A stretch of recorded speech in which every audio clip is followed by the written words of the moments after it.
Chapter 532. Menghua was the name of a clothing store. This store was located at the east end of the street. One had to turn 2 alleys before they could see it.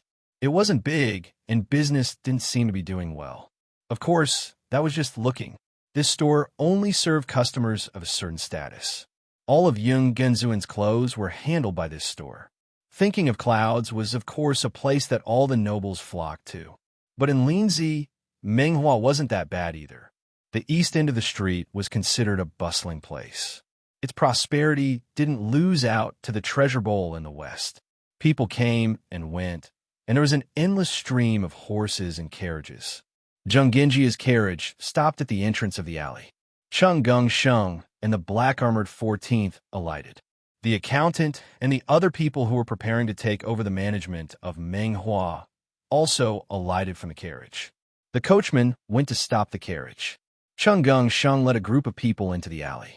A small courtyard was surrounded. A few old vines decorated with potted flowers. It was a good place to find peace in the midst of chaos. Walking into this courtyard, I feel more refreshed, Zhongxian Sheng said casually, which caused his subordinates to agree with him, saying things like elegant, good taste, and so on. It was a mess. With such a large group of people, the innkeeper brought people out to welcome them. When he saw Cheng Gung Sheng, he bowed bitterly. Young Master Sheng. This was a middle-aged man with a pale face and no beard. He looked like a woman and was very cultured. Cheng Gung Sheng waved his hand. Pay the bill. My people will be in charge of this place in the future.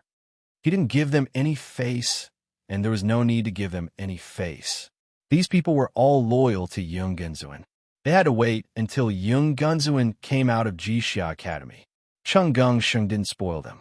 If they were willing to wait for Yung Genzuan, then let them wait. In any case, Zheng Genjia wouldn't take care of them during this period. Let's see how many people will be left. The workers in Dreamflower were all dejected, like roosters that had lost a fight. The shopkeeper, on the other hand, had a good attitude. He respectfully invited Cheng Gung Sheng and the others into the shop and handed over the account book that he had prepared beforehand. Cheng Gung Sheng's accountant was checking the accounts while Cheng Gung Sheng was looking around the store.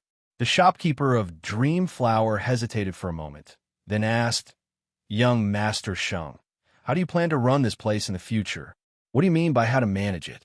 Cheng Gung Sheng asked impatiently. Even though he knew that Cheng Gung Sheng didn't want to talk to him, the shopkeeper still took out a small booklet and handed it over with both hands. Young Master Sheng, this humble one has been in the Menghua business for many years and has some experience. The specific business strategy is all in this booklet. As long as your people follow it, they won't suffer any losses. Cheng Gung Sheng didn't take it. He glanced at him and said, There's no need. The shopkeeper didn't take his hands back. He said sincerely, It wasn't easy for Dreamflower to be where it is today. This humble one doesn't dare to have any bad intentions. I'm just afraid that it will collapse like this. This humble one definitely didn't mean that your people didn't manage it well. It's just that, different professions are different worlds. After all, there's no other shop in Linzi. He was indeed very sincere. He also had deep feelings for Dreamflower and was afraid that it would be ruined. He believed that Yung Genzuan would definitely be able to obtain the final victory. However, he was afraid that by the time Yung Genzuan left Jixia Academy, Dreamflower would already be gone. Thus, he didn't hesitate to reveal all of his years of experience in managing the business, just so that Cheng Gung Sheng could help him protect it. Cheng Gung Sheng smiled playfully. I'm not being courteous with you. There's really no need. In the future, we won't be selling clothes here. The shopkeeper turned pale with fright. If we don't sell clothes, then what do we sell? Cheng Gung Sheng's expression was serious as he thought about it. Then he said, We sell roast chicken. At this moment, one of his subordinates came over and whispered, Young Master Sheng, you said that we sell roast ducks. We've already ordered the ducks. Another person knocked him on the head. We'll sell whatever young Master Sheng says. The shopkeeper's face was ashen.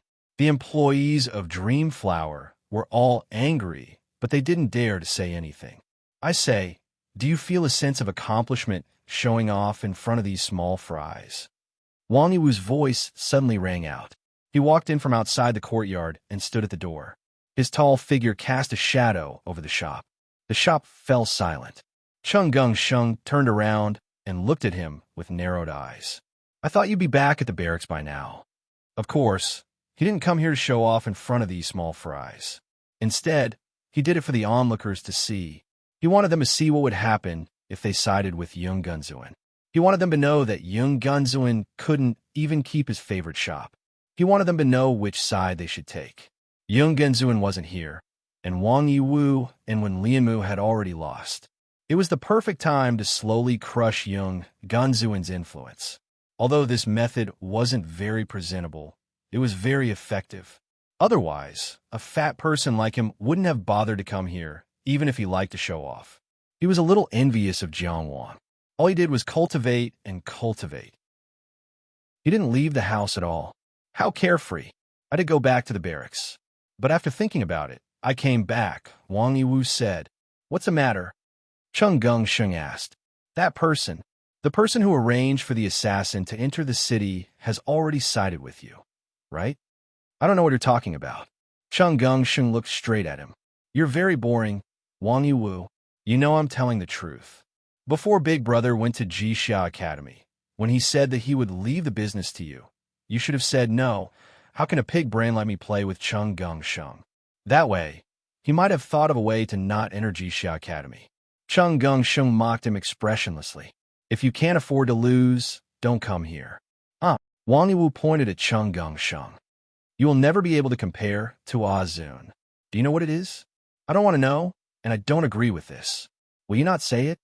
Cheng Geng-sheng crossed his arms. I want to see if I can suffocate you. You're so childish.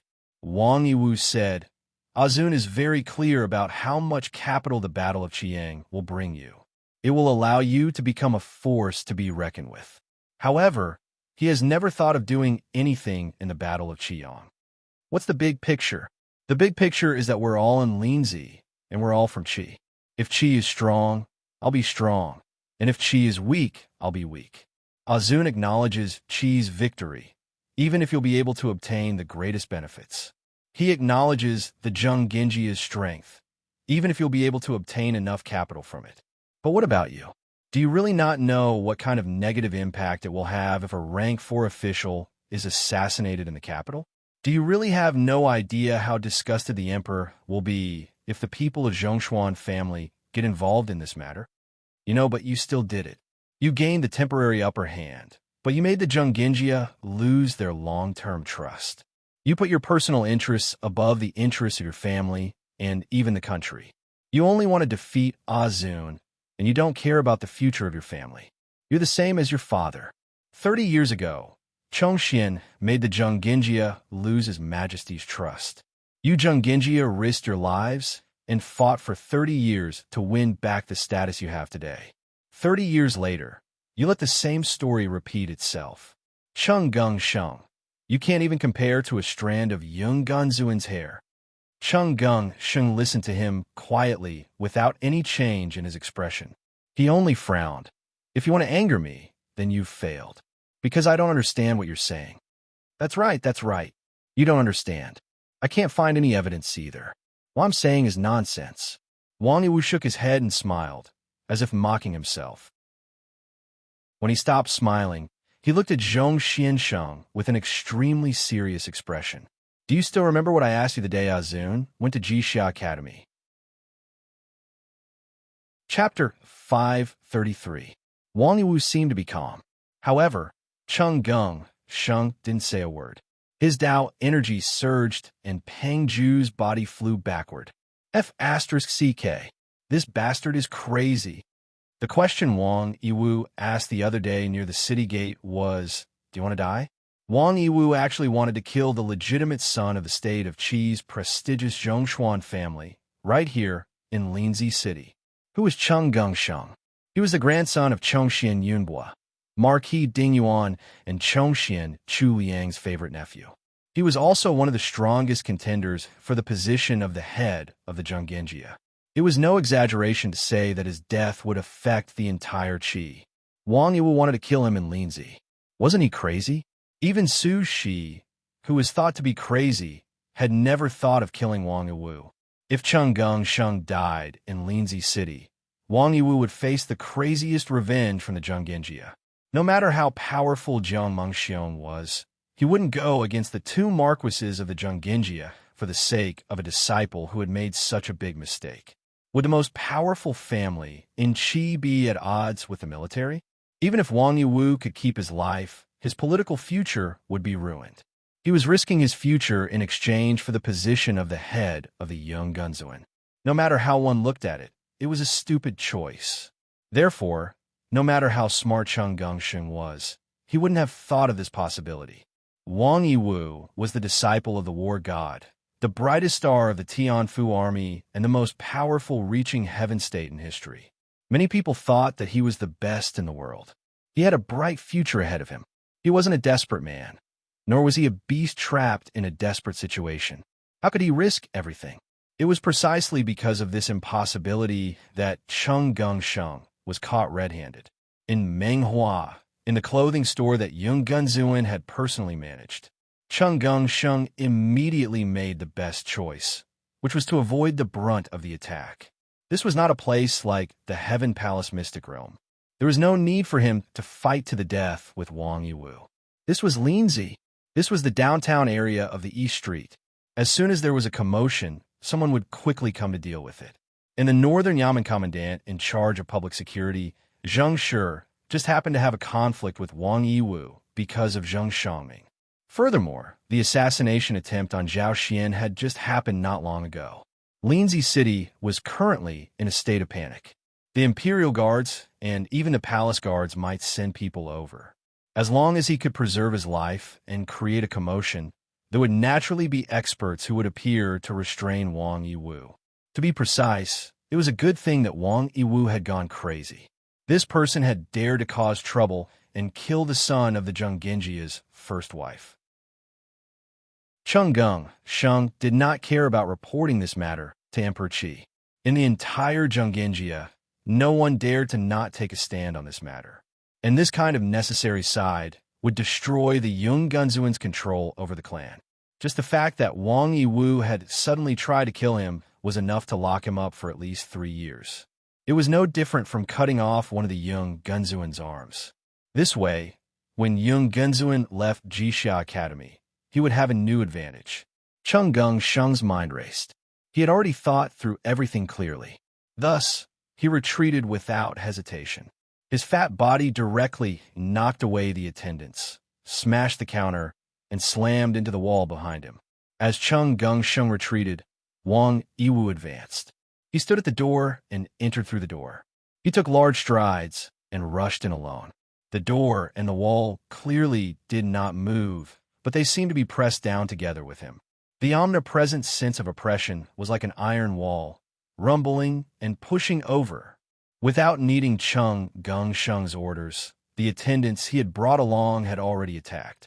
Soldiers were trained for 1,000 days to be used in a single moment. If Cheng Gongsheng did not step up when he was in danger, then what was the point of training them? Water Dragon Wave, Flame Arrow, Golden Steel Cage. Colorful Dao techniques were blasted out. 2 swords, a hammer, a whip. All kinds of weapons were infused with Dao energy as they courageously charged forward. Facing Wang Yiwu, who was publicly recognized as the world's #1 soaring dragon, no one dared to hold back. The battle had reached a terrifying level of intensity right from the start. At this moment, the shopkeeper of the Dreamflower shop ordered the attendants in the shop to try their best to retreat to the side. They did not stop Cheng Gongsheng or Wang Yiwu. No matter what decision Wang Yiwu made, they could not be involved. They could not be involved in the matter of killing Cheng Gongsheng in the slightest, because that would make it difficult for Yunganzuan to defend himself. In an instant, an explosive attack swept through the entire room. As for Wang Yiwu, he only raised his fist. He simply raised his fist and swung it. Boom! Flame shot in all directions, and broken weapons flew everywhere.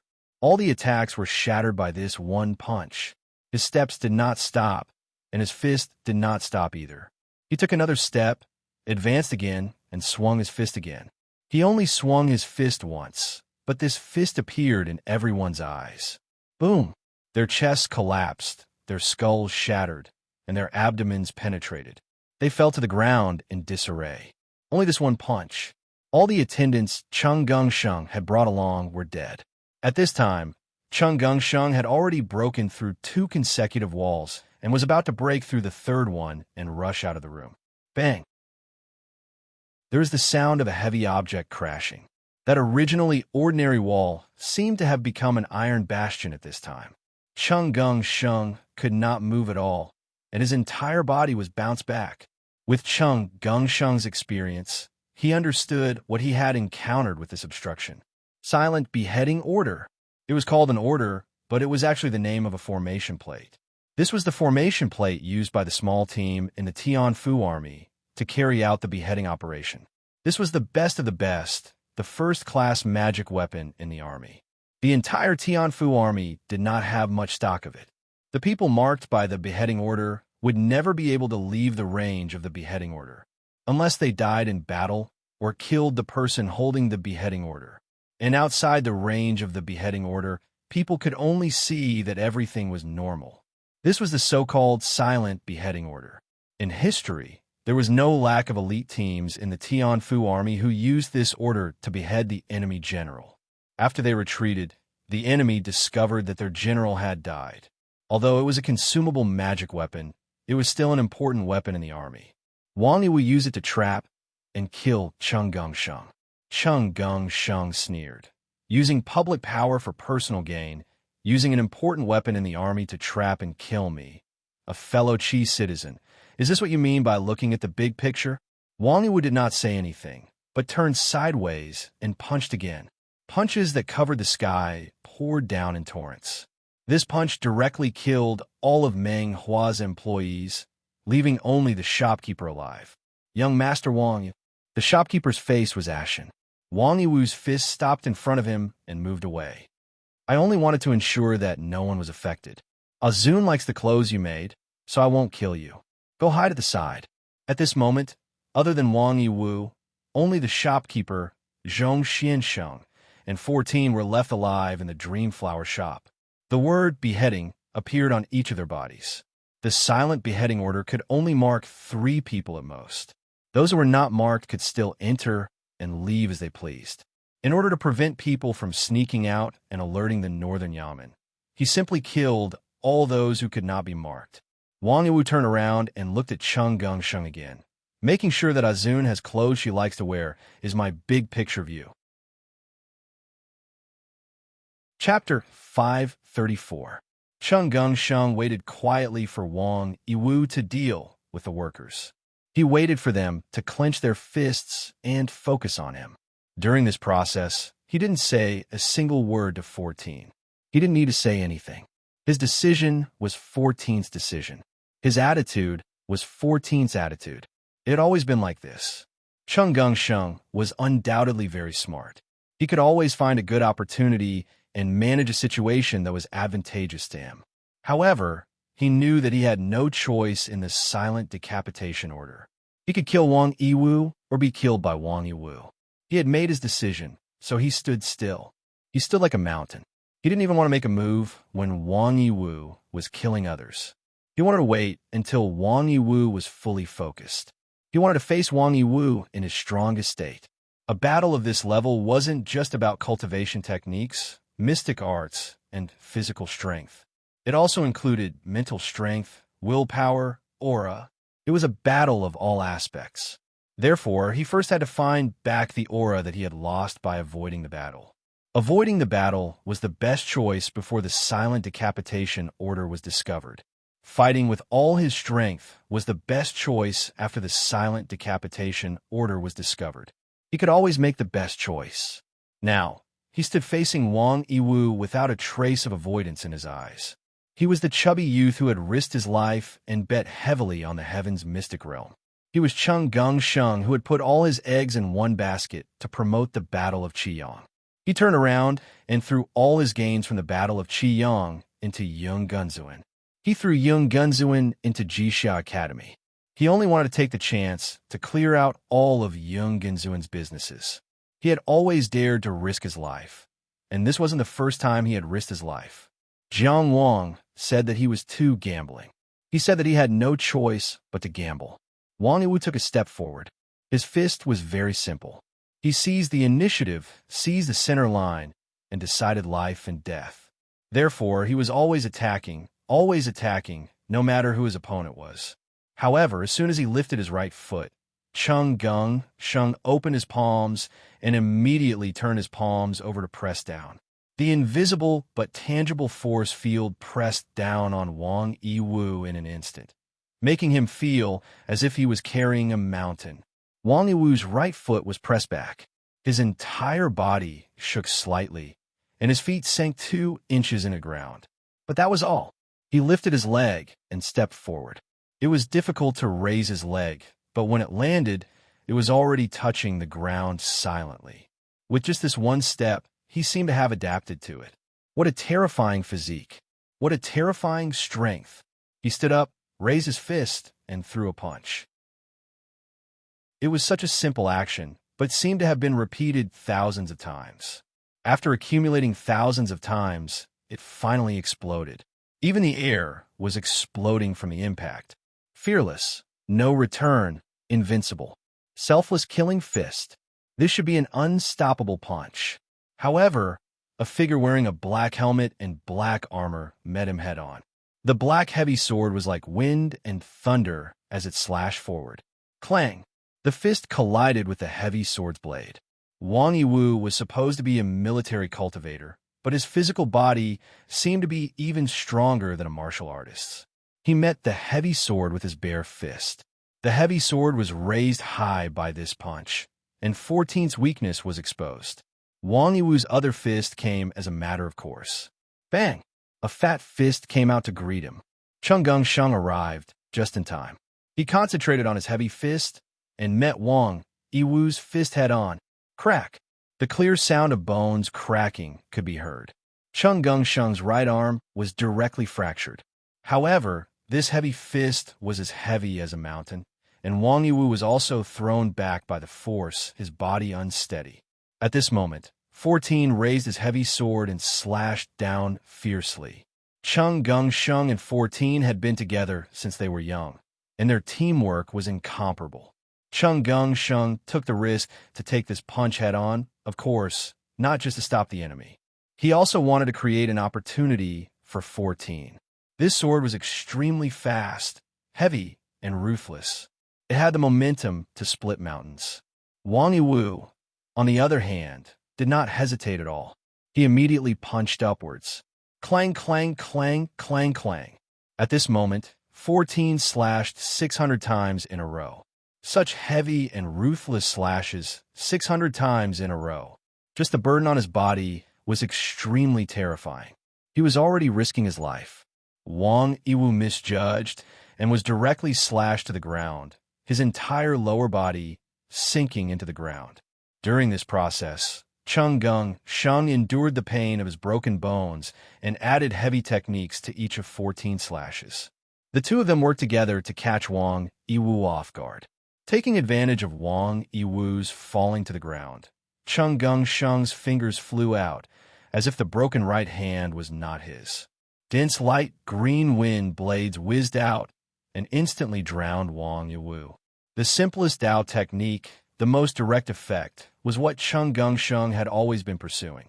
With a loud bang, Wang Yiwu once again exploded the air. A black semicircular light shield was created by his fist, blocking all the wind blades. And 14 fell from the sky and slashed 600 times in a row. Again, each slash was strengthened by the heavy technique. The black semicircular light shield shattered upon contact. Wang Yiwu jumped up from the ground before the heavy sword landed and jumped back. 14's missed sword stopped just as it touched the ground. Even so, the terrifying sword pressure still pressed a crack in the ground. As Wang Yiwu retreated, he realized that the heavy pressure that had been everywhere since the start of the battle had suddenly disappeared. His whole body instantly returned to normal, and he had an illusion that he was floating. At the same time, an extremely strong repulsive force hit his body as he retreated, causing him to fly faster. The black-armored 14 whizzed over, holding his sword with both hands and slashing horizontally. Another 600 slashes in one slash. With such a heavy sword, each slash was a huge burden, and 14 was silent. He used all his strength every time, slashing 600 times in one slash. This kind of slash was a terrible burden on the body. Before hurting the enemy, it hurt the user first. But the effect was obvious. Even someone as strong as Wang Yiwu was forced to retreat again and again. This is the chance. Cheng Gengsheng roared as he rushed forward. He maintained a repulsive force with one hand, and his broken right hand punched forward again. He simply did not use this hand as his own. However, his tactical objective was also very clear at this point. He and 14 were marked by the silent beheading order. They could not leave the range of the silent beheading order, and could only fight to the death here. But Wang Yiwu was not. Wang Yiwu could leave the range of the silent beheading order. This also provided a possibility. They could blast Wang Yiwu out of the range of the silent beheading order. This seemed to be useless, because Wang Yiwu could come back at any time. But don't forget, this was the entrance of Dongjia Linzi. Once Wang Yiwu was blasted out of the range of the silent beheading order, he would be seen by people outside. The people from Baya would arrive soon. If a person like Wang Yiwu was found to be fighting, Linzi City would definitely give the most positive response. And this was the tactic that Cheng Gengsheng came up with in the blink of an eye. Fighting for his life was fake, but provoking a reaction from the outside world was his real goal. He did not want to fight Wang Yiwu until the end of time within the range of the silent beheading order. Instead, he did his best to reduce the amount of time that Wang Yiwu could be presumptuous. 14 also did what could be called a perfect cooperation. The two of them worked together and blasted Wang Yiwu out in a spur of energy. Wang Yiwu was sent flying in the air. Just as he was about to fly out of the door of the Menghua and out of the range of the silent beheading order, he suddenly fell to the ground, and his feet were fixed. Cheng Gengsheng kept increasing the repulsive force to the limit. Wang Yiwu's feet were rooted to the ground, and he did not move at all. "You've already lost," he said, "because you only want to push me back and not defeat me." He began to walk back. He walked faster and faster. The price of losing is death. Chapter 535. Wang Yiwu ran with large strides. Withstanding Cheng Gengsheng's surging repulsive force, his steps became faster and faster. Bang! Bang! Bang! He stepped on the ground step by step, making deep thuds. This meant that he could no longer control his strength in the fight against Cheng Gengsheng. He was constantly releasing himself, constantly releasing a stronger version of himself. Facing 14's frenzied slashes, he responded with thousands of punches. The blood chi lingered around his fists, twisting like a spiritual creature. His steps were firm, and he started to push 14 and Cheng Gengsheng back. No self, no victory. No self, no equal. The power was enough to split rivers and mountains, and the killing intent was like a tornado. Selfless killing fist. Is that all? Wang Yiwu's fist slowed down the eyes. It was not that it was slow, but because the momentum of this punch was too clear, too deep, and appeared clearly in front of the eyes. Therefore, it gave people the illusion that it had slowed down. He raised it high and slammed it down heavily. Whatever you know, Yung Gunzun knows, and he's even stronger. Clang! 14, who was wearing heavy armor, was sent flying along with his sword. Cheng Gengsheng rushed forward and immediately replaced 14's position to block Wang Yiwu. He could not use his right hand, so he raised his left hand. Using his fat palm as a knife, he slashed vertically at his chest. Whoosh! Wherever the knife passed, the wind howled like a ghost's cry. It was the beheading knife passed down from Chongxian Chuliang, the murderer. It seemed to be asking Wang Yiwu if Yung Ganzuan knew this move. Under this knife momentum, Wang Yiwu could not move. It was as if he was being suppressed by a warrior on the execution ground, shackled, and waiting for the executioner to behead him. At this moment, the evil energy began to steam from his body. It was either a knife, a spear, or a dagger. Kill. It was not a roar, but a natural howl of the evil energy. Life and death were common. How could it be seen in the execution ground? On the battlefield, tens of thousands of soldiers charged at each other. Life and death could be decided in an instant. It was using force against force, killing against killing. In front of the approaching beheading knife, a steel-like fist appeared. It was strong, direct, and fearless. Using an iron fist against a palm blade, they parted upon contact. At the most critical moment, Chung Gung-shung withdrew his blade. His fat body moved like a startled deer. His whole body suddenly bounced up and avoided Wang Yiwu's punch. He was most proficient in the intricate combination of Taoist techniques. His battles were like chess, advancing step by step and unknowingly trapping his opponent to death. However, Wang Yiwu's Inata-killing fist had reached the point where he could break the technique with force. He was not afraid of simple Taoist techniques at all. No matter what it was, he could shatter it with one punch, which just happened to restrain his fighting style. As intelligent as Chung Gung-shung was, of course, aware that his previous fighting style would not be effective, so he would not make such useless attempt from start. At this moment, he was high up in the sky. His right hand was clenched into a hammer, and his left hand was pressed down on his right hand. Heavy manipulation was added to his body, allowing him to fall at a faster speed than when he bounced up. Hammer on the head. You're like a fat flea, Wang Yiwu said coldly. He raised his right hand and spread his 5 fingers. He actually used his palm to receive Chung Gung-shung's hammer. On the other hand, Zhong Xiansheng felt as if his mountain-like hammer had smashed into nothingness. Wang Yiwu's hand that received the hammer clearly appeared there, but seemed to not exist. In this state of non-existence, the palm that supported him disappeared. His 5 open fingers closed, and his fist appeared once again. It was a punch that soared into the sky. The fist hit Chung Gung-shung's hammer. It pushed against his fat body and rushed straight up. The sound was drowned out. It was recovered by the sharp wind again. 14, who was previously sent flying, flew back at this time. He held his heavy sword with both hands and slashed without fear of death. Wang Yiwu had to withdraw his fist and fight back against 14. At this time, Chung Gung-shung was blasted high into the sky. His back had hit the roof, almost reaching the limit of the silent decapitation order. There was no room to move behind him. But at this time, Wang Yiwu was approached by 14. Chung Gung-shung released his left hand in time to press the hammer, but his right hand hung down powerlessly.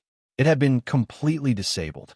It was his choice to abandon his right hand and keep his left hand intact.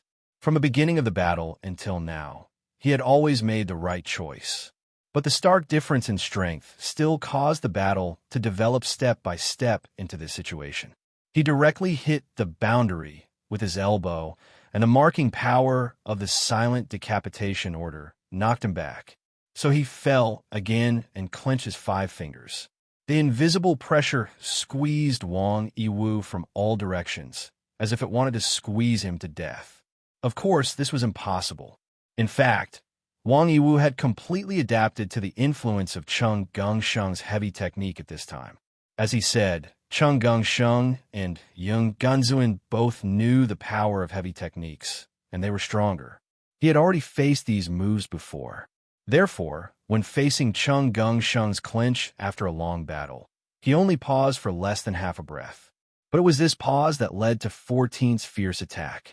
14's sword style had always been simple and direct. It was a matter of life and death. Wang Yiwu's fist was the same. The two of them fought together. The strong collided with the strong, the fierce faced with the fierce. With Wang Yiwu's pause, the black heavy sword grasped this opportunity that could not be considered an opportunity. 14 held the heavy sword and cut into the range of the fist. At this moment, it was as if endless power was poured into the heavy sword. The black heavy sword even shattered at this moment. It was wrapped in pure power and could only collapse after it completed its final mission. At this moment, 14 gave up all his defenses and gave all his defense to the mountain-carrying armor on his body. He poured all his strength into this sword. It was a matter of life and death. This sword was a matter of life and death. The battle seemed to be coming to an end at this moment, and Wang Yiwu still only clenched his fist. His gaze was terrifyingly harsh. Pull back the fist, pull back the fist, pull back the fist, pull back the fist, pull back the fist. At this moment, Wang Yiwu threw out 2 punches. One punch was up, one punch was forward. These 2 simple movements were so fast that they seemed to have happened at the same time. It was as if there were 2 punches at the same time in different directions. The punch that was up exploded the air and set off a huge wave of air. It flipped Cheng Gongsheng, who was in the air, and the punch that was forward seemed to travel through time and space. It hit 14's abdomen and hit the cold, hard armor of the mountain-carrying armor. With his fist as the center, the mountain-carrying armor that was as thick as a mountain had cracks spread like a spider web. It exploded, and at this moment, the heavy sword was just about to hit Wang Yiwu's shoulder. Then, as 14's body was sent flying, the heavy sword was pulled away from the shoulder. When it was only halfway, it shattered into countless black iron shards and covered half of Wang Yiwu's shoulder. The rest floated and fell to the ground. After losing 14's will, the heavy sword collapsed on its own. It shattered even more cleanly than a mountain-carrying armor. Cheng Gongsheng stabilized his body in the air with difficulty. He suddenly turned his head and saw that silent and familiar figure flying back powerlessly. Countless shards of armor fell from the person's body like butterflies. It revealed that beautiful and helpless body. Her face was pale and her long hair fluttered. Chapter 536. I'll protect you, Chubby Dun. How are you going to protect me? You look like you're easy to bully, okay? Take care of yourself. Also, don't call me Chubby Dun in the future. Thump, thump, thump, thump, thump. What appeared in front of him was a short man in full armor. His face was also hidden under a helmet. How is it? A soft voice came from the armor. Looks like you're not easy to bully now. He was knocked to the ground again. The group of children who had easily gotten what they wanted left arrogantly. He was already used to it, so he simply lay on the ground and did not move. If his body did not hurt too much, it would be good to sleep like this. However, she seemed to be unable to get used to it. She lay beside him and complained in distress. Why aren't you afraid of me? Once you open your mouth, everyone will know that it's you. He said angrily, You're really stupid. Oh, she seemed a little wronged, but she quickly adjusted. Then I won't talk to others in the future. I won't talk anymore, okay? She asked. Wang Yiwu, you're dead meat. Cheng Gongsheng's eyes were red. He lost his composure and roared, You're dead meat. The Tao essence in his body surged like a bellows. The Tao veins soared into the sky from the isolated island of heaven and earth. So it's a woman. Wang Yiwu said indifferently. He turned his head to the side and blew gently on his shoulder. The iron shavings on his shoulder were blown off, revealing a shallow wound. The sword that was supposed to split him in half only managed to cut his clothes and barely graze his skin. Then, he looked up at Cheng Gongsheng in the sky. This made you angry, right? Cheng Gongsheng's aura surged crazily. But at this time, he dashed forward and punched out. Did you know that I would be angry when you stole Yung Ginzuan's location? Cheng Gongsheng quickly formed seals with one hand. Golden arrows, wooden arrows, water arrows, fire arrows, stone arrows. The densely packed arrows of Taoist techniques were reinforced by heavy techniques. The 5 elements were arranged separately and supported each other as they whizzed down. Do you know how angry I would be when you framed him? With a punch, all the Taoist arrows were cleared away. Wang Yiwu continued to charge upwards. Coveting a position that doesn't belong to you, greedy and despicable, his fist created thousands of fish shadows that covered all areas. You incompetent and shameless thief. Zhongshuan Sheng refused to back down. He didn't want to take another step back from this damned fellow in front of him. The soaring dragon of Tao veins shuttled madly through the fog. His left hand formed a blade and slashed down diagonally. The edge of the palm blade burned with bloody flames. He burned his essence blood recklessly to activate the beheading blade. A single blade slashed through thousands of fish shadows, its sharpness unparalleled. Wang Yiwu flipped his hand and grabbed at his own body.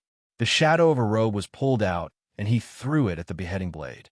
The treasure, sacrificing robe, could withstand one attack within the limit of one's endurance. The limit of this sacrificing robe was the peak of the outer building realm. The shadow of the robe landed lightly on the path of the beheading blade. The shadow disappeared, but the momentum of the blade also dissipated. The bloody flames were all extinguished. Only a fat, meaty palm fell softly without any lethality. The lethality of the palm had been offset by the sacrificing robe. Wang Yiwu had many means to resist this blade, but he chose to use the life-saving, sacrificing robe to have a better grasp of the battle. Cheng Gongsheng's beheading blade was neutralized. His fist had already arrived and was about to hit Cheng Gongsheng's throat. There was a flash of light. The jade pendant at Cheng Gongsheng's waist shattered soundlessly. His figure had already disappeared. His life-saving treasure, the teleportation protective jade. While blocking fatal attacks, it would instantly teleport the wearer's position to help him escape danger. But the effect of the teleportation protective jade could not exceed the effect of the silent kill order. Cheng Gongsheng's figure suddenly appeared. He was still in the room of the Meng Hua, but he appeared in another corner. The soaring dragon of the Dao vein leaped bravely. The number 1 inner mansion was already close at hand. He was not perfect yet. But he wanted to knock on the inner mansion. He did not hesitate to take the difficult path of Dao in his life to pluck the seed of supernatural power.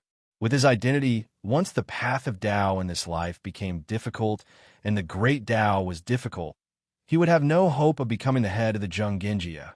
The position of the head of the Zhonggenjia could not be handed over to an inner mansion cultivator, even if he had a supernatural power. He knew very well what he would lose with this knock. Even if he killed Wang Yiwu today, he would lose everything. But he still insisted on doing this, because he had already lost everything just now. But at this moment, a fist filled his vision. In front of Wang Yiwu, there was a thread as thin as silk. Countless colors were constantly changing on the thread. The treasure was the thread of karma, and he reached out with his hand to sever this thread, to sever karma. So he punched Cheng Gongsheng. They were originally still far away. He should not have been able to stop Cheng Gongsheng from plucking the supernatural power in time. But the thread of karma had been severed, and logic had temporarily disappeared. His punch first hit Cheng Gongsheng, and then the process of him hitting Cheng Gongsheng was compensated. Cheng Gongsheng spat out a mouthful of blood.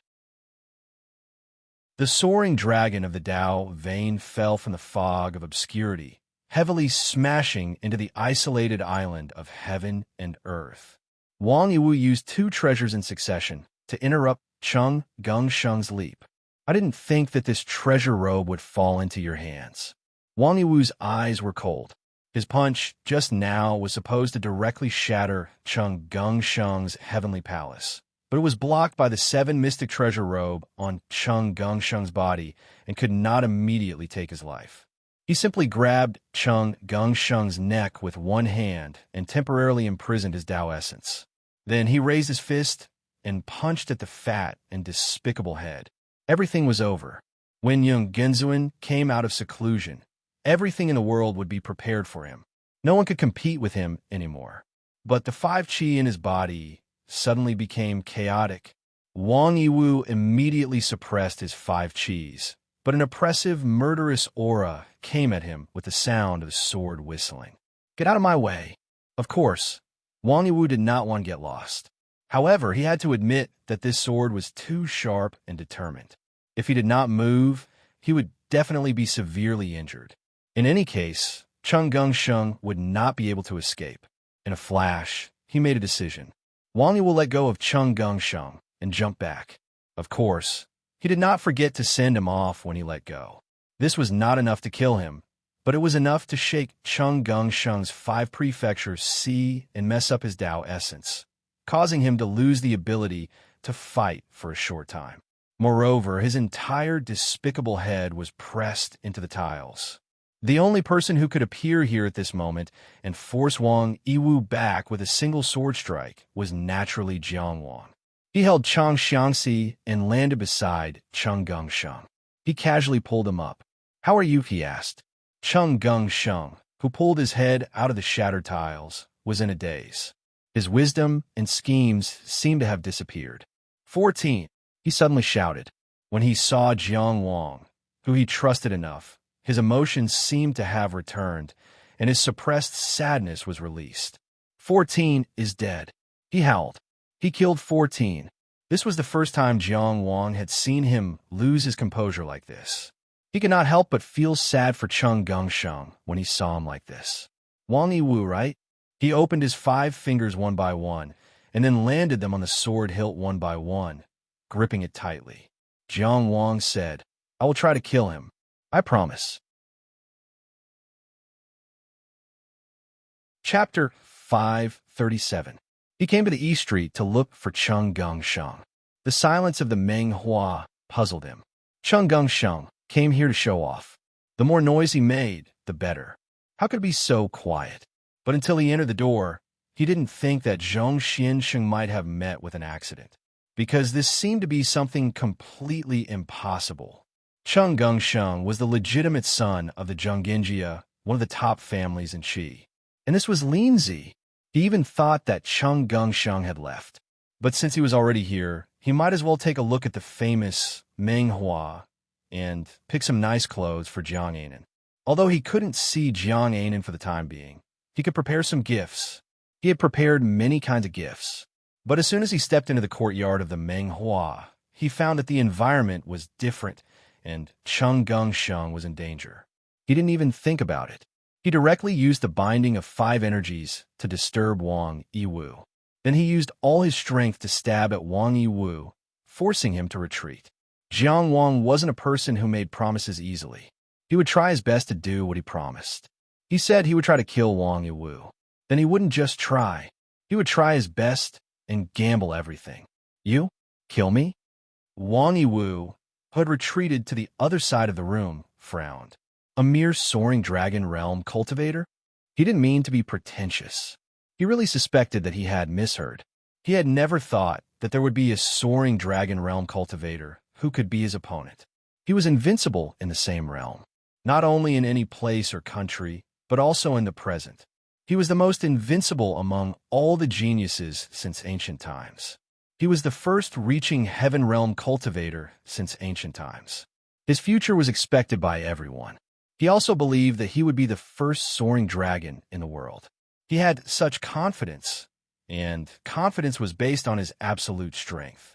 The heaven and earth gate was the boundary between heaven and earth. The reaching heaven realm was the limit that mortals could explore, so there were milestones. After opening the heaven and earth gate, there was a whole new world. This world was incomparably vast and could not be defined by a limit.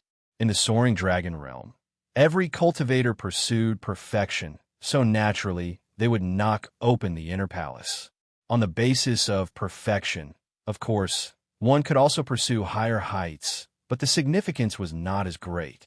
However, even if the soaring dragon realm did not have the so-called historical limit, if Wang Yiwu said that he was the strongest in this realm, who would dare to doubt him? Who could doubt it? His fist had defeated all of the 9 soldiers of the Qi and all of his peers in the army. He had never tasted defeat. In the entire Linzi city, no matter if it was the son of a noble family, a disciple of a famous master, or even a prince or an imperial grandchild, within the same realm, who would dare to compete with him? If he wasn't number 1, then who was? Now, a youth who was also in the soaring dragon realm actually dared to say that he wanted to kill him? This was simply absurd. The Dream Flower had 3 large rooms, all of which had been cleared in the previous battle. The manager of Dreamy Flower was curled up in a corner, as if he was hoping to become the background of the room and be ignored by everyone. The ground was littered with corpses. Cheng Gengsheng's subordinate, Dream Flower's employee, 14, was pressed against the wall. Judging from his posture, he had slammed into the wall and was now powerless to slide down. A few pieces of the mountain-bearing armor still hung on her body, indicating her identity. Fist prints were everywhere. All of the details were illustrative of Wang Yiwu's strength. Jiang Wang carried Sauvignon Blanc in his hand and stepped on the mess on the ground, resolutely walking towards his opponent. Crown of thorns, tiger binding of 5 chi. His hand seals flew as the flames of jealousy burned. The faster Jiang Wang's hands moved, the faster his feet moved. Every step he took was solid ground, borrowing the force of the earth's recoil and stacking it into the next step. His rapid footsteps were like the beating of a drum. The battle had begun. The war drums had sounded. For a master like Wang Yiwu, who had extreme control over his body, the effects of tiger binding of 5 chi were negligible. Moreover, this was his second confrontation in the battle. Even with the enhancement of the crown of thorns, he only clenched his fists tightly, guarding the 5 chi in his body without wavering. The flames of jealousy burned fiercely. Wang Yiwu turned his body and let it burn. Flames of jealousy is indeed an excellent Tao technique. But in the world, only people are jealous of me. I'm not jealous of anyone. Flames of jealousy worked on emotions. Without a corresponding emotional foundation, it could not be established. Of course, Wang Yiwu could not avoid a direct confrontation with Jiang Wang. He strode forward, raised his fist, and once again used the Enita, killing fist. I've been number 1 in every realm. I'm the world's number 1 soaring dragon. Of course, he did not say this to help Jiang Wang explain why the flames of jealousy failed and why it was futile. He was emphasizing his own confidence and weakening his opponent's confidence. The flames of jealousy backfired. He used the Enita killing fist because it was powerful and direct enough. It did not mean that he did not understand the various Tao techniques. The flames of jealousy that Jiang Wang used backfired on him for the first time. However, Jiang Wang's Tao heart was as firm as ever. He only faced the gap and chased after it. He only asked for things from himself. He never blamed the heavens, never blamed others, and never envied others. The flames of jealousy did not have any effect on either of them. It quietly dissipated. Jiang Wang and Wang Yiwu had already collided. Jiangxi swept horizontally, slashed diagonally, and stabbed. Wang Yiwu punched left and right, fighting step by step. His sword pierced through Tao energy. His fist wrapped around termination energy. Both sides fought around every inch of the space, using the most basic moves to determine life and death. The simplest, most direct, most straightforward, and most intense. For a moment, there were shadows of swords and fists everywhere. Jiang Wang did not speak again. Every move, every sword was a language.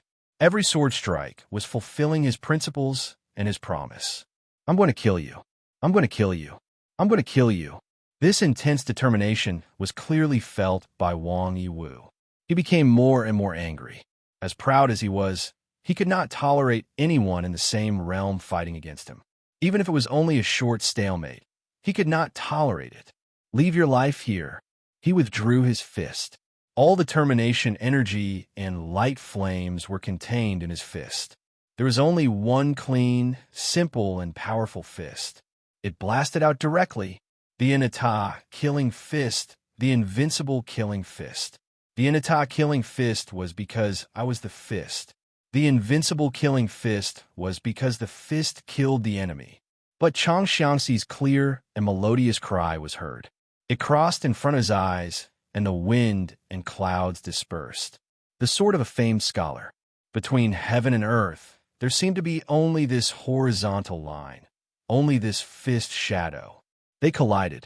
Wang Yiwu took a step back, and Jiang Wang flew backward directly. Jiang Wang was at a disadvantage in this attack, but the gap was not as big as it appeared.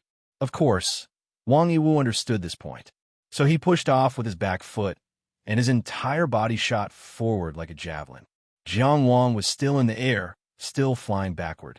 His swordsmanship was enough to be proud of, but Wang Yiwu's boxing was even more top-notch at the present stage.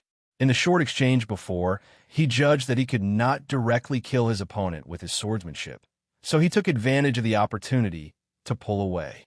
One retreated, the other advanced. It seemed that the confidence of both sides was wavering.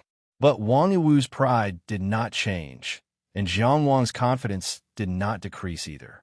The essence of a battle was very simple. One win, one lose, one live, one die. One had to use great courage, carry out a steel-like will, and use unparalleled courage to lead to the final outcome. When Wang Yiwu closed in with his fists, the Dao formula was also completed. The sound of bells, flutes, drums, pipa, zither, tambourine, sheng, and so on, 8 kinds of beautiful sounds resonated together, forming a great sonata. The chirping flame sparrows covered the sky and covered the earth as they rushed out. But different from before, nearly half of the flame sparrows held a flower in their beaks. Flower of flame. Flame sparrow of 8 notes. Flame sparrow holding a flower. Chapter 538. Jiang Wang had benefited greatly from the practice of the fire origin chart and the battle with Zhuoguangshu. His deeper understanding of fire elemental energy allowed him to have a deeper control of his fire-type Dao techniques. The flame sparrow holding flowers was the embodiment of this control in battle. It was another variant of the explosive flame sparrow. It was different from the 8-note flame sparrow, which strengthened the sound attack and raised the chirp to the same level as the explosion. The flame sparrow holding flowers directly abandoned the possibility of sound attack and focused on the explosion of fire. Regardless of whether it was the 8-note flame sparrow holding flowers or the flame sparrow holding flowers, they were both Dao techniques with the destructive power of the intermansion stage. Ever since the heaven and earth isolated island became full of vitality, Jiang Wang did not have to worry about the consumption of Dao energy. Without the heaven and earth isolated island, the Dao energy nurtured by the Milky Way was enough for him to squander. The violent fire elemental energy seemed to have become the only elemental energy in this world, expelling all other elemental energy. The 8-note flame sparrow and the flame sparrow held the flower. You have me, I have you. Immediately, they drowned Wang Yiwu. Amidst this terrifying explosion, a fist emerged from the flame sparrows that filled the sky. 1, 2, 100, 1,000. Countless fists blasted out in all directions, scattering all the flame sparrows that pounced on him. By analogy, these fists that were blasted out in all directions were similar to Jiang Wang's one-circle sword. Within a single step, nothing could invade. No harm could pass through his fists, regardless of whether it was an explosion or a sound attack. Every flame sparrow exploded on Wang Yiwu's fists and scattered into sparks, but could not harm him at all. The selfless killing fist was the killing technique that made the military god, Jiang Mengxiong, famous. Countless famous generals had died under this technique, and its power was undeniable. He blasted flame sparrows one after another with his fists. Wang Yiwu continued to advance in the swarm of flame sparrows that blotted out the sky and covered the earth. His steps were always firm, and his fists were always firm. However, at this moment, he suddenly sensed something strange. There was an abnormal invasion in the Tongtian Palace. Countless tiny black snakes appeared out of nowhere and burrowed into his heaven-span palace. Wang Yiwu was multitasking. He turned his fist into a defensive stance. At the same time, he divided his attention to control Tongtian Palace. Jiang Wang's Tongtian Palace was ancient, tall, and simple. Zhuoguangshu's Tongtian Palace was magnificent, noble, and complicated.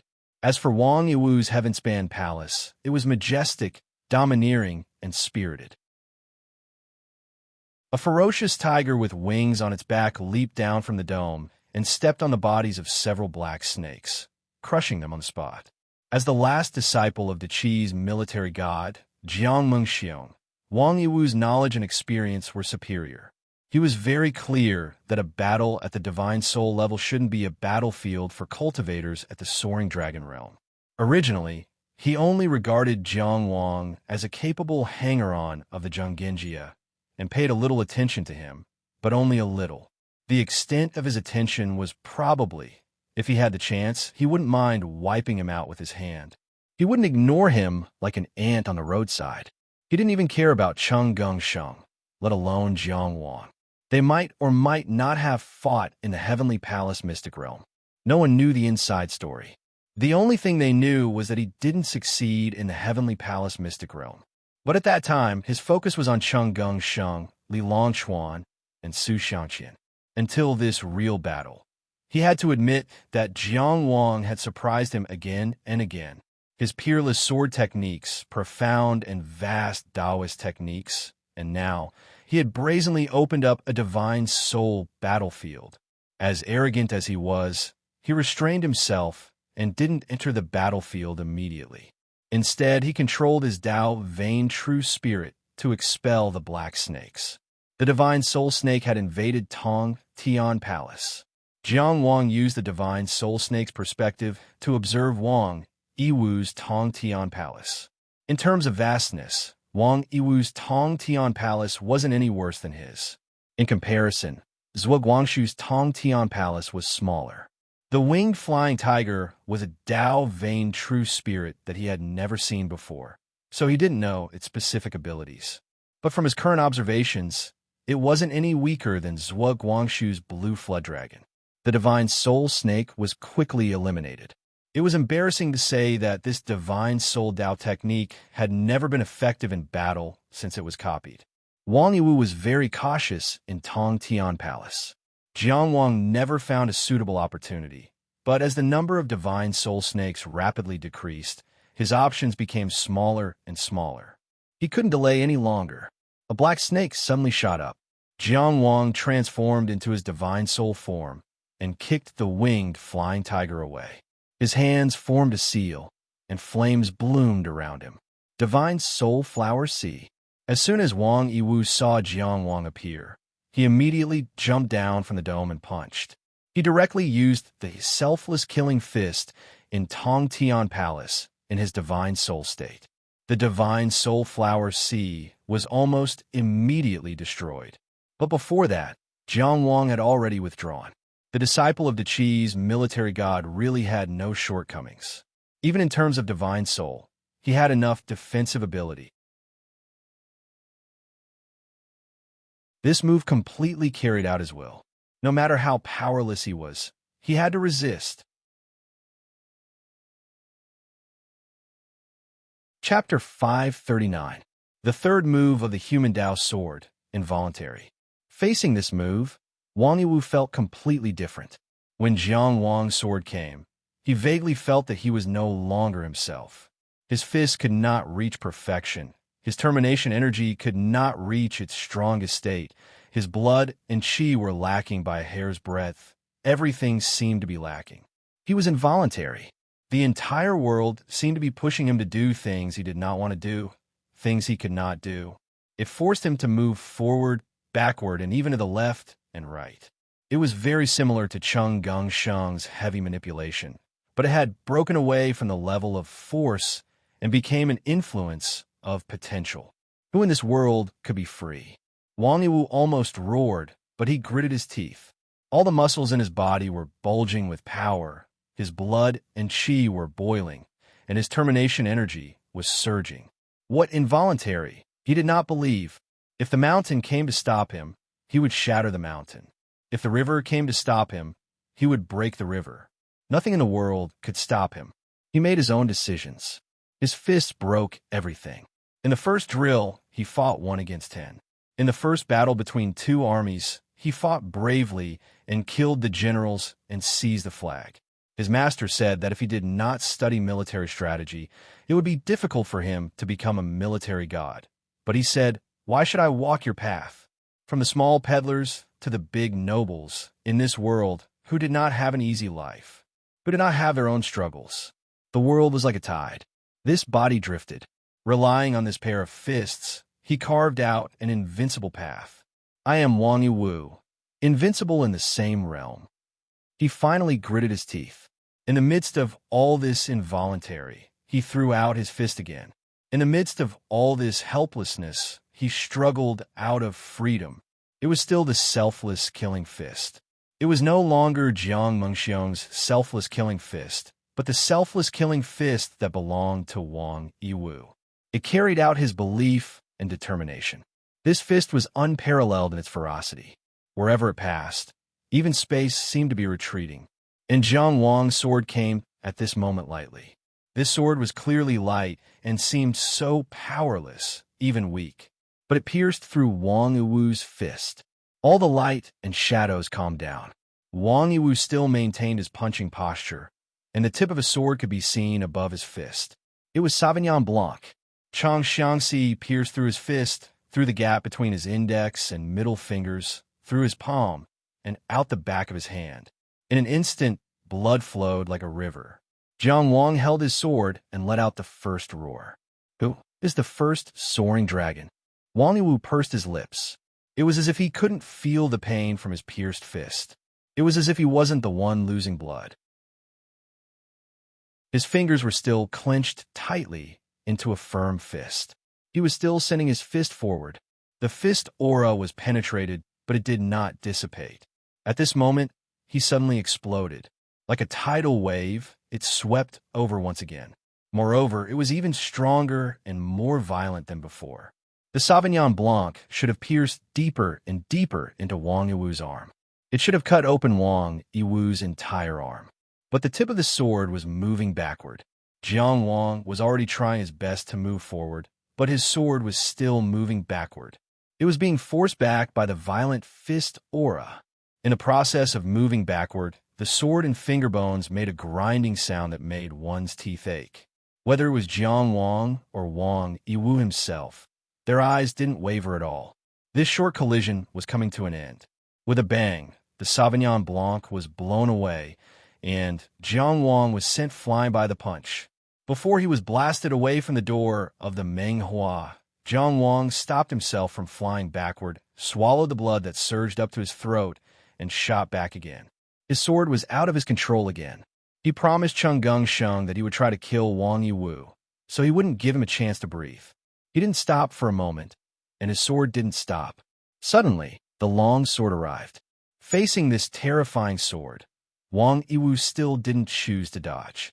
He even raised his penetrated fist again, and once again clashed with Jiang Wang. But this time, his fist was surging with blood qi, and a majestic termination energy sword.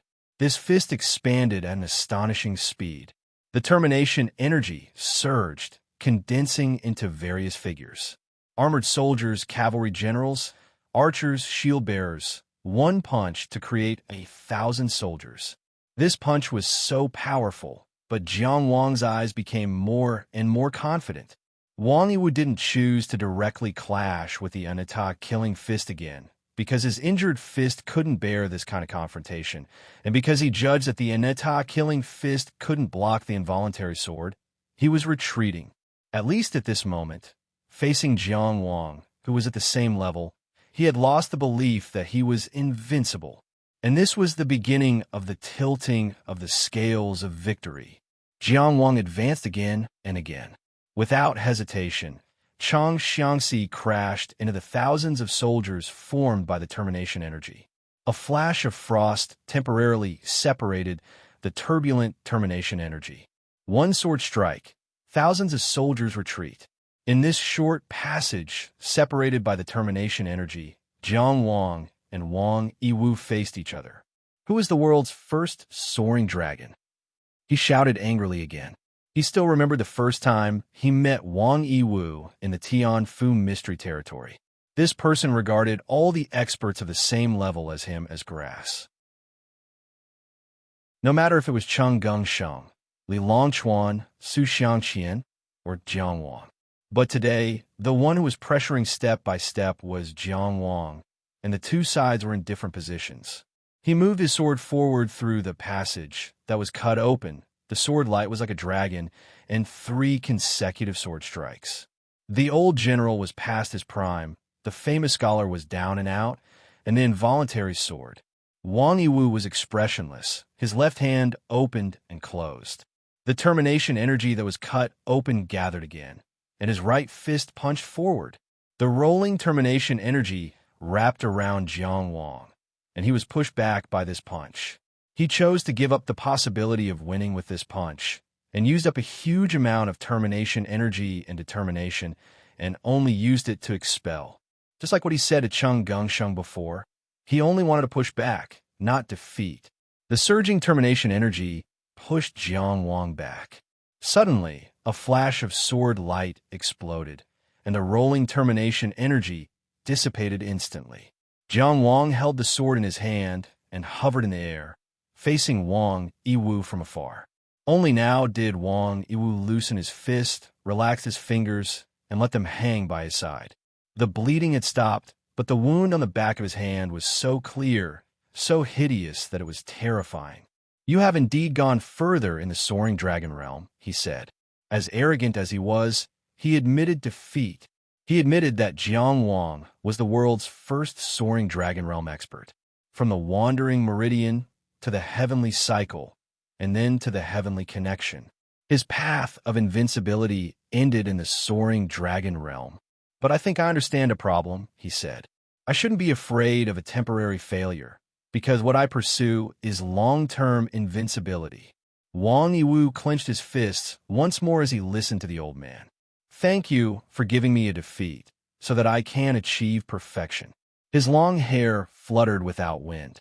"To express my gratitude, I will promote you to the inner mansion." Chapter 540. Wang Yiwu lived up to his reputation as a Tianjiao. Even if his path to invincibility was cut short, his willpower was not diminished at all. He still believed and was resolute. He still had the confidence that he would be invincible in the world. His sudden ascension to the inner palace was undoubtedly the greatest respect to Jiang Wang. "Wang Yiwu," Cheng Gengsheng's hateful voice rang out at this moment. Wang Yiwu glanced over and saw that Cheng Gengsheng had crawled to a corner at some point. The shopkeeper of the Dream Flower, who had been curled up there, was lying on the ground, no longer breathing. Cheng Gengsheng's Dao energy was still in chaos. He could not use any of his secret arts. His right hand was also crippled and could not be used. However, he had used only his physical strength, his left hand, and a fragment of a broken sword to slit the shopkeeper's throat. Although the shopkeeper was not a transcendent, his limbs were still intact. He should not have been killed by Cheng Gengsheng, who was half-crippled. Wang Yiwu did not notice what kind of game had been played. He only saw Cheng Gengsheng's bloodshot eyes.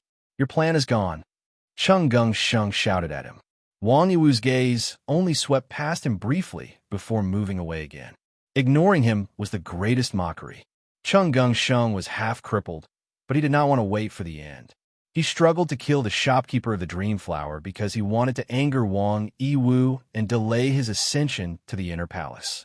He wanted to create an opportunity for Jiang Wang to interrupt his ascension. Even though he was beaten to this state, he still did everything he could to create a possibility. However, Jiang Wang did not take advantage of the situation to act. When Wang Yiwu pulled away and ascended to the inner palace in a perfect state, he chose to sheath his sword. In his body, the soaring dragon Dao vein also rose from the heaven and earth isolated island. That's right, after that sword strike, he had also felt that he had reached perfection. Ever since the floating continent, that layer of perfection had been faintly discernible, separated only by a thin veil. When he finished summarizing his sword moves, he saw the final consummation of the soaring dragon realm. The process of ascending to the inner palace was very fast. Wang Yiwu had chosen to ascend to the inner palace at this time, so he definitely had a backup plan. If Jiang Wang stepped forward to interrupt them now, he would definitely fail to achieve his goal.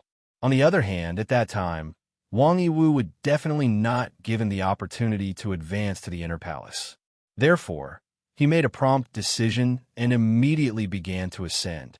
The Taoist vein soared into the fog and used its claws as swords. With one sword, the sun, the moon and the stars, the mountains and rivers, and the vast sea of people. The sky was the sun, the moon, and the stars. The earth was the mountains and rivers, and the people were the vast sea of people. These three talents were the great heavenly cycle. The reaching heaven states stood there for a long time. The three swords of heaven, earth, and man were parallel to each other. One was above, one was below, and one was in the middle. The sword light in the middle of the sea of people suddenly exploded into a ball of light. From the ball of light, a setting sun leaped out. It was the sword of an old general past his prime. After the setting sun, there was another sword that divided the sky and the earth. It was the sword of a famous scholar. Then, all the radiance rapidly contracted and gathered into a single point. That point was the tip of the sword. Uncontrollably, the sword thrust forward. The fog that covered the 3 souls and 7 spirits scattered like birds and beasts as if it had a mind of its own. The seemingly boundless fog that shrouded the sky above the 5 prefectures' sea was swept away. The soaring dragon Taoist vane hovered in the air. As far as the eye could see, there was no end to the sky and the sea, but there was no more fog to erase it. And in the sky, there was a huge sun. Jiang Wang knew that it was the number 1 inner palace. He killed Yin Xiao, took the flower of life, and defeated Lei Zhanqian with a sword made of billions of starlight. Then, he escaped from death in front of Su Shi, defeated Zhuo Guangshu in the great illusionary land, and became the number 1 soaring dragon in the great illusionary land. Then, in Linzi City, he defeated Wang Yiwu, who was recognized by Qi as the number 1 soaring dragon. He became the true number 1 soaring dragon in the world from the great illusionary land to the present world. He had completely swept away the ignorance. Now is the time to enter the inner palace. The soaring dragon Taoist vane leaped into the air and landed in front of the huge sun. In terms of volume, the entire soaring dragon Taoist vane was about the same size as the huge sun. At this moment, the soaring dragon Taoist vane hovered in front of the huge sun. It stretched out its dragon claw like a naive child and gently tapped with its fingertip. In the unseen world, a door opened. Jiang Wang's spirit jumped out of the soaring dragon Taoist vane and into the huge sun. And the soaring dragon Taoist vane returned to the isolated island of heaven and earth. This symbolized that his spirit had officially moved from the Tongtian Palace to the number 1 inner palace. Of course, this was only a temporary residence. But from now on, even if the Tongtian Palace was unfortunately destroyed, he could rely on the number 1 inner palace to struggle at death's door and still display his battle strength. What was the inner palace stage? The Confucians described this stage as entering the inner palace. This was the so-called ascending the hall and entering the inner palace. It was from shallow to deep, and one's knowledge advanced and entered one's own secret place.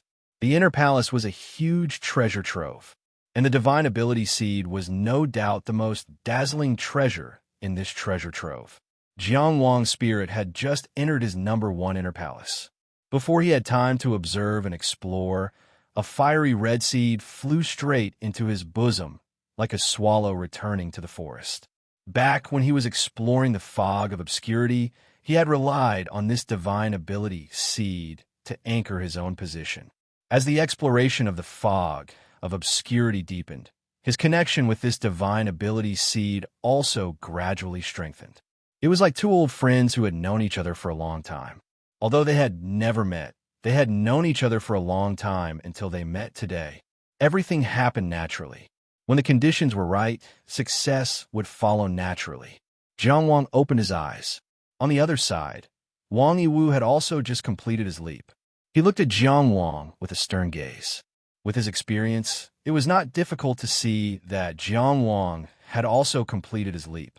However, he still maintained his unparalleled confidence. Only now will you live up to my weapon Grandmaster divine ability. Between heaven and earth, there was a solemn atmosphere. At a certain moment, Jiang Wang felt as if he had returned to Red Tail County, to the battlefield of the Great Battle of Qiyang. Opposite him, Wang Yiwu was clearly standing alone in the air, but behind him there seemed to be an army of thousands of men and horses. He seemed to be the main general of the battle formation, commanding the army.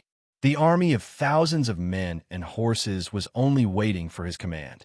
He wanted to slaughter all his enemies and all those who disobeyed his will. In the famous city of Huang, he killed heroes. Wherever his army went, there was nothing he could not break. The divine ability seed he had plucked was called Weapon Grandmaster. It was the general of thousands of men and the fierceness of the world.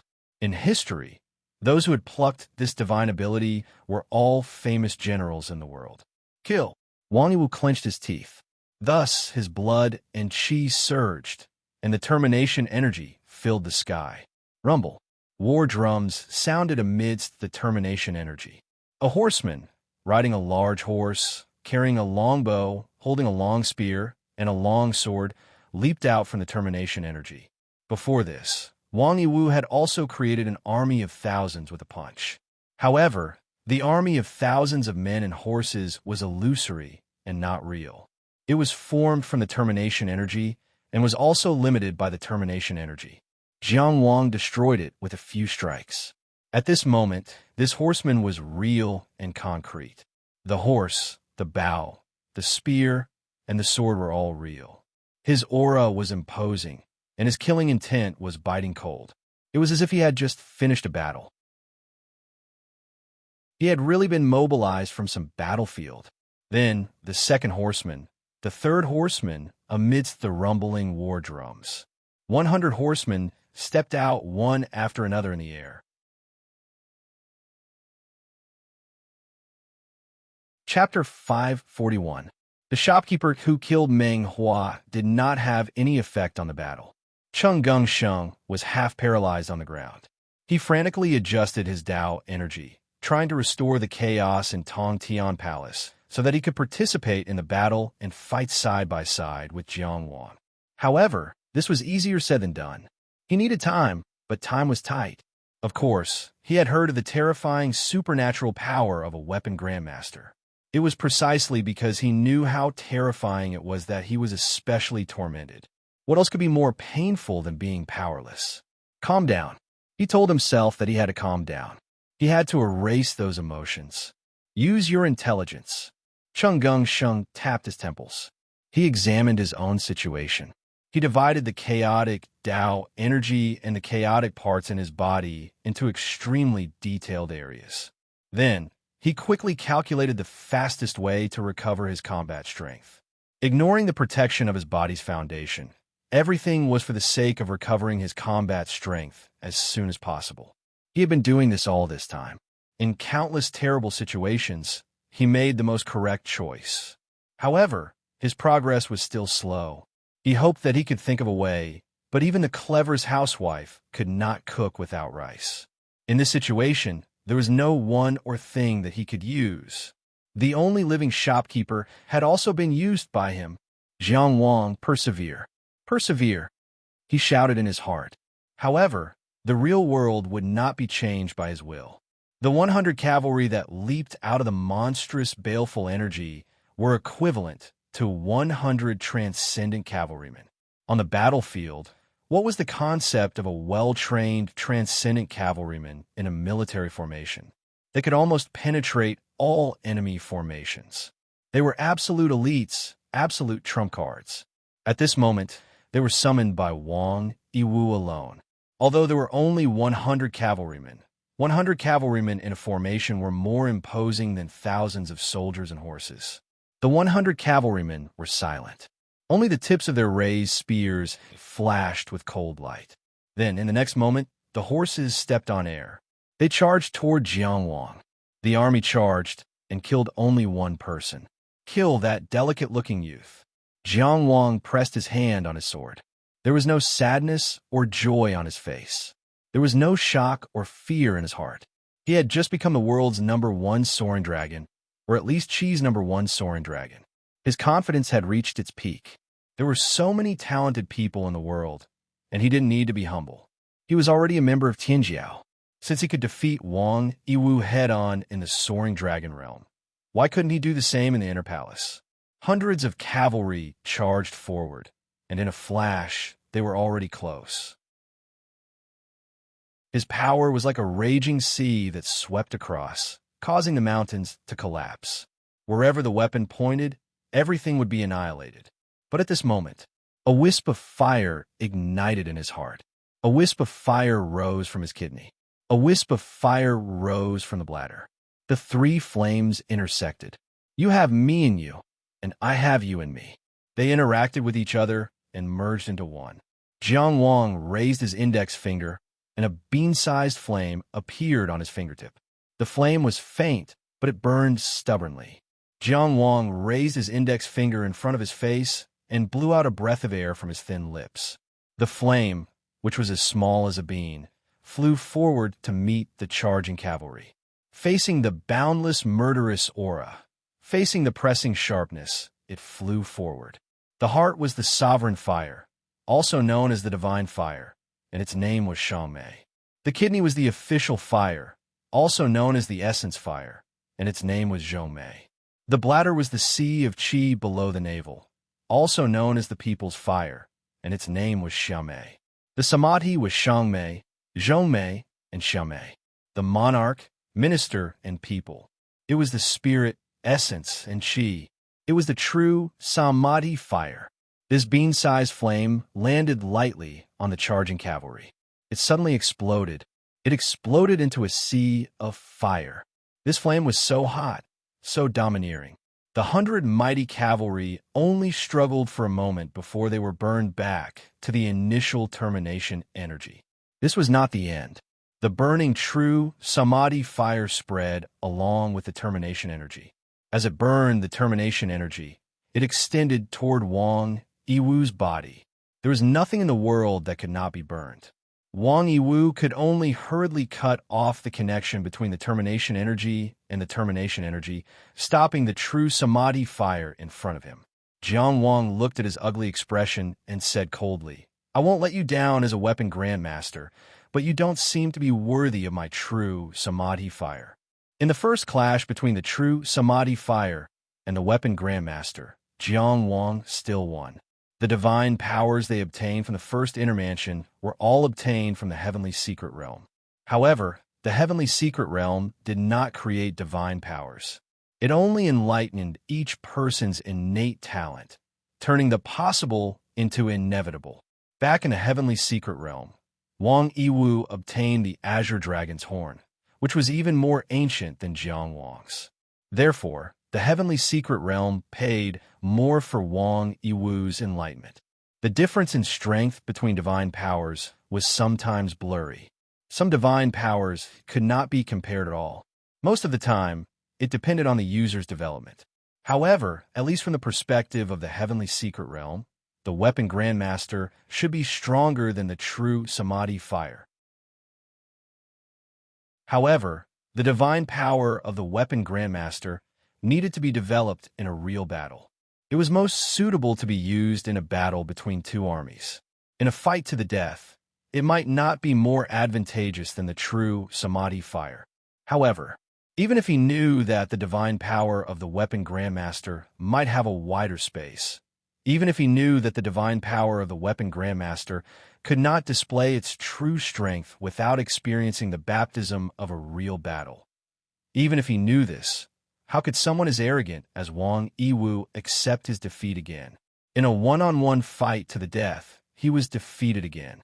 He indeed wanted to pursue long-term invincibility. For this, he would not be trapped by a temporary failure.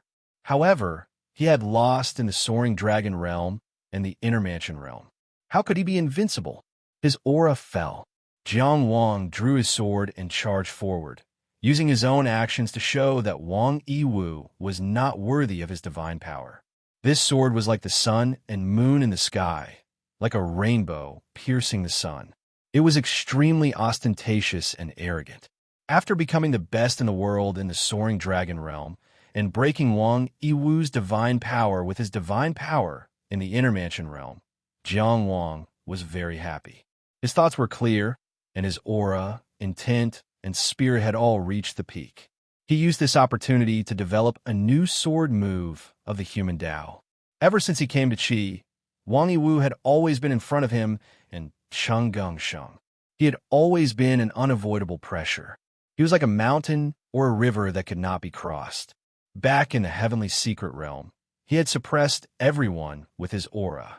Chenggung Sheng did not lose in words, but his aura was obviously not as strong. Wang Yiwu could bully and beat him at any time, but they could not provoke him. There was no other reason.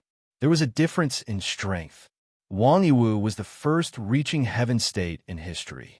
He had left his name in a long history of cultivation. Who were they? What were they? Now Jiang Wang could be said to be the best in the world in the soaring dragon realm. He was a Tianjiao who had surpassed Wang Yiwu in the inner mansion realm. This was not arrogance. This was the truth. This was not showing off. This was the unique sharpness of a teenager. This was the temperament of a teenager. Because of his experience and environment, Jiang Wang had always been mature and self-controlled. But didn't he yearn for a life of luxury? Back then, the 5 heroes of Maple Forest had also been ostentatious. They had also drunk wine and hugged beauties. It would be a waste of a teenager if he was not frivolous. That was how the human Tao sword move came about. Young and frivolous. All the experiences and choices in the past made me who I am now. But I will always remember that youth in my heart. The road is difficult. The road is difficult. I will only go higher. Reaching the sky and grabbing the moon is not an exaggeration, but breaking through the Milky Way is the end of the world. I can't see anything in the world as far as I can. What is the peak like? When an ordinary man draws his sword in anger, the sea of clouds surges for thousands of miles. The extremely ostentatious and violent sword light swept over and easily broke Wang Yiwu's fist momentum. The sword was aimed at his neck. P.S. The poem at the end of the chapter is excerpted from The Road is Difficult. It is also the source of the title of this volume. The whole poem is on my Weibo. Why is it so stupid? Search for The Road is Difficult.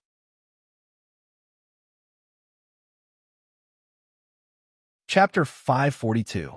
Jiang Wang could clearly feel it. Wang Yiwu's current fist aura was far from the battle strength he should have. His belief of being invincible was no longer firm. On the other hand, Jiang Wang's ostentatious and arrogant sword strike was unrestrained and unrestrained, breaking the momentum, slashing the gap. The blade of the sword swept across the neck, easily cutting off the head. But it was like being trapped in mud.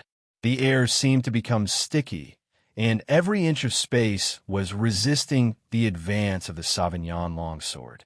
In the sky above Wang Yiwu's head, the shadow of a tiger talisman flashed. Jiang Wang felt a great majesty appear, suppressing him. It was as if it was scolding, ordering, back down. So he really backed down. He was sent flying along with his sword. If he could still remember what happened in the Heavenly Palace mystic realm, he could understand how Zhang Yong felt at that time. This was the life-saving tiger talisman that the military god Jiang Mengxiong had personally condensed for his last disciple. At that time, Zhang Yong had used his trump card and hidden eye technique to attack Wang Yiwu, but he had been injured by the backlash of the talisman. At that time, the talisman had already been used, and this was a new one. Even with Jiang Mengxiong's ability, condensing this kind of life-saving tiger talisman would consume his willpower. This continuous protection of talisman after talisman showed how much he cared for Wang Yiwu. With this block, Wang Yiwu was able to break free from the unavoidable feeling of defeat that he had suffered after losing again and again. He was Wang Yiwu after all. Unable to recover from a setback did not exist in his dictionary. He quickly wiped away the negative emotions and shattered the depression. He examined himself, cleansed his fist intent, and found his invincible self. It was difficult to use a second divine ability in a short period of time, but his inner palace rumbled and operated, and his Tao energy surged in his heavenly palace.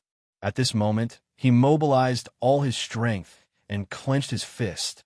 All the blood chi, evil energy, and Tao energy were all grasped by this punch.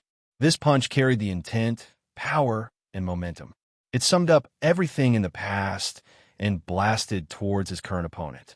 This was the pinnacle punch of Wang Yiwu, who had reached the inner mansion stage. Disregarding divine abilities, this was the strongest. When this punch was unleashed, it was as if even space itself was trembling. Even light seemed to distort for an instant. Jiang Wang, on the other hand, was like a floating duckweed. He seemed powerless in front of this punch. In its helpless escape, in its involuntary retreat, Chang Xiangxi moved forward, thrusting out its sword. This was a sword that was out of one's control, the most powerful and the most exhausted. The light tip of the sword collided with the steel-like fist, and they were locked in a stalemate in midair. This time it was a tie. No, Wang Yiwu's fist suddenly trembled. His palm had already been pierced through by Jiang Wang's sword earlier, and he had only been able to fight until now because of his terrifying willpower. In such a peak battle, even the slightest flaw could lead to defeat, not to mention such a serious injury. It was this tremble that perfectly blended intent, power, and momentum stirred along with it. Chang Xiangxi broke through the momentum and cut Wang Yiwu's fist open, revealing the eerie finger bones. It even cut halfway into the finger bones. If he hadn't retracted his hand quickly, this hand would have been lost. Wang Yiwu quickly retracted his fist. At the same time, his left fist blasted out without reservation. He used offense as defense to avoid Jiang Wang's relentless pursuit. Jiang Wang, on the other hand, didn't dodge or evade. He thrust his sword forward. In such a situation, he accurately grasped the distance and was certain of life and death. With great courage and confidence, he advanced instead of retreating. Before Wang Yiwu's punch could reach him, the sword tip had already collided with his chest. The reason it collided and not directly pierced through was because the sword tip was obstructed. At Wang Yiwu's chest, a heart-protecting mirror cracked, but it also blocked a sure-kill blow. Wang Yiwu actually had a life-saving treasure on him. Jiang Wang's judgment was wrong. The price was that he was sent flying by Wang Yiwu's punch and vomited blood. Jiang Wang clearly grasped his own injuries. His 5 viscera were displaced, and they were all damaged to varying degrees. However, it wasn't fatal. Wang Yiwu's left fist was certainly powerful, but it was still inferior to his usual right fist. This was also the reason why he would rather drag his injuries and use his right fist. Moreover, he hadn't used his full strength in that punch. Although the heart-protecting mirror had blocked the fatal blow, Wang Yiwu couldn't have completely escaped the sword's influence. Jiang Wang wiped the blood from the corner of his mouth with the back of his hand. He looked into Wang Yiwu's eyes, but he was still confident and at ease. "Let me see how many life-saving treasures the army god has prepared for you." Enduring his injuries, he charged forward again, extremely ostentatiously, and pierced through with his sword. However, a change occurred again. When the heart-protecting mirror shattered, in a mysterious place, a man in loose martial attire opened his eyes. When Jiang Wang pierced through with his sword, the light reflected from the many fragments of the heart-protecting mirror suddenly shone and condensed into a tall shadow in the air. It stood in the air above Wang Yiwu's head. "Who dares to kill my disciple?" The voice was very calm, without any anger or majesty. It was just puzzled, because the owner of the voice couldn't imagine who would be so bold and chi. However, as soon as the voice came out, Jiang Wang's sword slowed down and couldn't move an inch.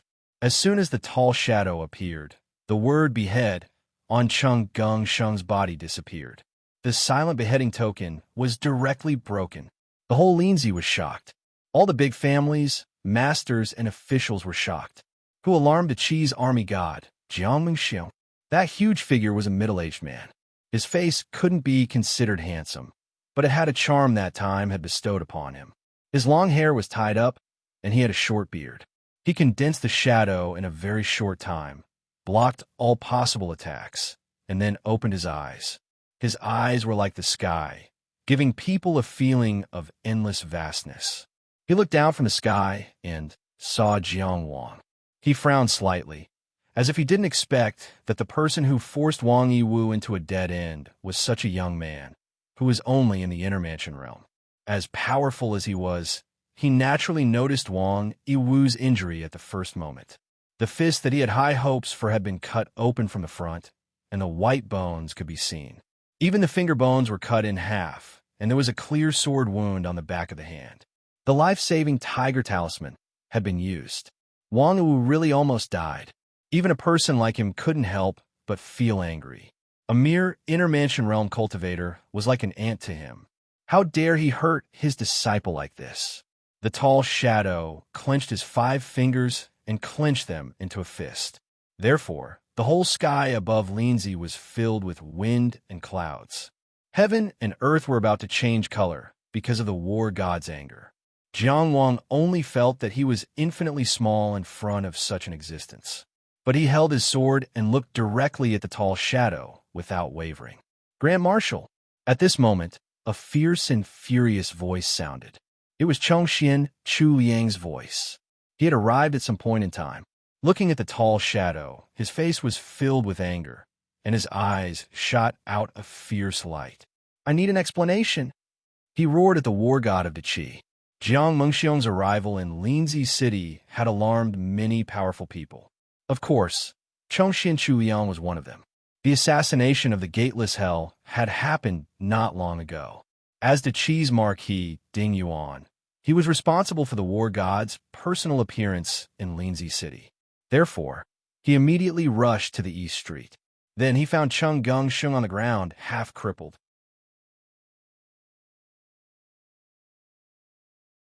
Chapter 543. Chongxian Chuliang was a powerful figure. How could he not notice the traces of the silent decapitation order? Not to mention, the fragments of the mountain-bearing armor were not far away. His dead brother's only son was lying on the ground, heavily injured. Even the connecting heaven palace was showing signs of collapse. It was extremely chaotic. Everything was very clear. How could he ignore it? His second brother, Chongxian Fu too, was already dead. He had been dead for a long time. He would not allow anyone to threaten Cheng Gengsheng's life, even if it was Jiang Mengxiong. Explain, Jiang Mengxiong had not been asked for an explanation for a long time. However, the person who spoke was Chongxian Chuliang. He had risked his life for Qi and made countless contributions to Chongxian Chuliang. He had once defeated Xia, and now he had defeated Yang. He had been conferred the title of Marquis. In fact, he could have been conferred the title of Marquis as early as the Battle of Xia. Even if Jiang Mengxiong was the leader of the 9 soldiers and the #1 person in the army, he could not ignore this vicious butcher. Explain. How can I explain this matter to him? How far was Xiong too willing to go for the son of Fu Tu? Jiang Mengxiong thought for a while and was about to speak. A voice spoke first. Wang Yiwu is crazy. He tried to kill the son of the Zhongjinjia in the middle of a busy city. The person who spoke was the fat youth who was seriously injured. The injuries on his body were obviously caused by the selfless killing fist. They even used the silent decapitation order, an important weapon in the army, against me. We, the Zhongjinjia, have been loyal for generations. We opened up new territories for Qi, and the previous emperors have given us great honor. They allowed us, the Chongxian clan, to live with the country. I, Cheng Gengsheng, am the son of the Chongxian clan. I have been injured and bled for Qi. I killed generals and seized flags. I risked my life on the battlefield of Qiyang. His Majesty gave me purple clothes. Who gave him the right to kill me? Who gave him the right to commit murder in Linzi? He forced himself to stand up. His voice was extremely loud, almost as if he was roaring, Grand Marshal of the state. Are you Wang Yiwu's Defender General, or Qi's Defender General? Wang Yiwu was deranged and despised the law. This was the truth, and heaven and earth could bear witness to it. Are you going to abandon a De Qi citizen like Cheng Gengsheng and wholeheartedly protect this rebel? Although Cheng Gengsheng was very emotional, he explained the situation clearly. Not only did Jiang Mengxiong hear it clearly, but everyone who had arrived at the scene also heard it clearly. For example, the silent Northern Yamen Commandant Zheng Shi. Of course, he could only remain silent. The Northern Yamen Commandant in charge of Linzi's security did not have the ability to interfere in this situation. For example, a eunuch wearing a scarlet robe with his hands hidden in his sleeves. For example, the gazes of those who had yet to arrive but were already here. Moreover, he had directly determined the nature of the matter and expressed his attitude without any ambiguity. It could be considered as forcing an abdication. To dare speak to Jiang Mengxiong like this, it was not an exaggeration to say that he was courageous and knowledgeable. Of course, Jiang Mengxiong could determine whether Cheng Gengsheng was telling the truth or not. The traces of battle could not lie at all. He was also unhappy with Wang Yiwu's recklessness and wanted to teach him a lesson, but he could not really let this matter go. At this moment, if he let go, Xiong Tu, who was about to go crazy, might even chop Wang Yiwu into minced meat. After a moment of silence, he looked at Chongxi and Chuliang and said, "Chuliang, we will talk about this later." He hoped to settle this privately and was willing to pay more compensation for this. Sheng did not speak. He had always had a sense of propriety. He could not express his opinion on behalf of Chongxi and Chuliang, no matter how much Chongxi and Chuliang loved him. As for Jiang Mingxiong, he only needed to care about what Xiong Tu thought. For a junior like Sheng, even if he was the legitimate son of a top noble family, he had no weight to speak of in front of him. Grand Marshal Chongxi and Chuliang usually looked like a gentle and chubby old man, but at this moment his face was solemn, and people knew what a Xiong Tu was. He looked straight at Jiang Mingxiong and said, "You know very well how my second brother died. He gave his only flesh and blood to me, and I beat my chest and promised him. Today, in Linzi, someone wants to kill him right under my nose. What bullshit, Xiong Tu? My reputation seems to be a joke." He grinned, and his laughter was filled with murderous intent. "What do you want to talk about?" He did not want to talk about it. In Daqi's capital city, Linzi, Xiong Tu, Chongxi and Chu Liang confronted Daqi's military god, Jiang Mingxiong. Jiang Mingxiong's figure slowly floated down and landed in front of Wang Yiwu.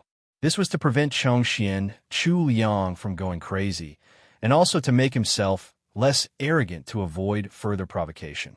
He softened his tone and said, "Chu Liang, Yiwu is my last disciple, and I said before that I will never take another disciple in this life." These words were already somewhat begging to be softened, and he wanted Chongxi and Chu Liang to understand. However, Chongxi and Chu Liang only said, "Wang Yiwu is dead, and Chun Ziqing is also dead. Grand Marshal has many disciples. Cheng Sheng is dead, and my second brother's bloodline is gone. It's not impossible to open the door again after closing it, but my second brother, can he still come back to life and have another child?" After being contradicted again and again, Jiang Mingxiong's tone became somewhat unhappy. "Don't keep mentioning your second brother. No one wants such a thing to happen. The younger generation is impulsive, and you are also impulsive. Calm down and discuss a solution is the right thing to do. You're a famous general in the army and a high official of the imperial court, so you should know the big picture. Do you have to make a big deal out of this and let other countries laugh at you? What a big accusation." When he defended his disciple, it was natural. When Chongxi and Chu Yang asked for an explanation for his nephew, it was disregarding the big picture. However, even if he knew the nature of the matter, Chongxi and Chu Yang could not directly refute him, because he was the Grand Marshal of the state. He was the Qi's military god. At this moment, an old voice rang out. "What, he died? Even if it was a dishonorable death, can't we mention it? His name is not worthy of being mentioned." Everyone present looked over and saw a white-haired old man flying over, glaring angrily at Jiang Mingxiong. The old man of the Zhonggenjia, the current Marquis of Baong, Chongxin Yunbua. He was only at the peak of the outer sect, but with the secret inheritance of the Zhonggenjia, he still had the battle strength of a divine, a rival realm cultivator. Of course, in terms of strength, this battle strength of a divine, a rival realm cultivator, was nothing to Jiang Mingxiong. However, Chongxin Yunbua had fought for his entire life, and his seniority was there. When he led the army in his early years, Jiang Mingxiong had fought under him. Even though Jiang Mingxiong was the #1 person in the army today, he had to explain himself in front of Chongxin Yunbua and express his attitude. "Old man, I didn't mean it that way." Chongxin Yunbua ignored him and turned to look at the red-robed eunuch who was as silent as a statue. "Eunuch Han, it was impossible for the Qi Emperor to be unaware of such a big matter happening in Linzi City. However, he could not directly appear at this moment. Military god Jiang Mingxiong had only come from afar.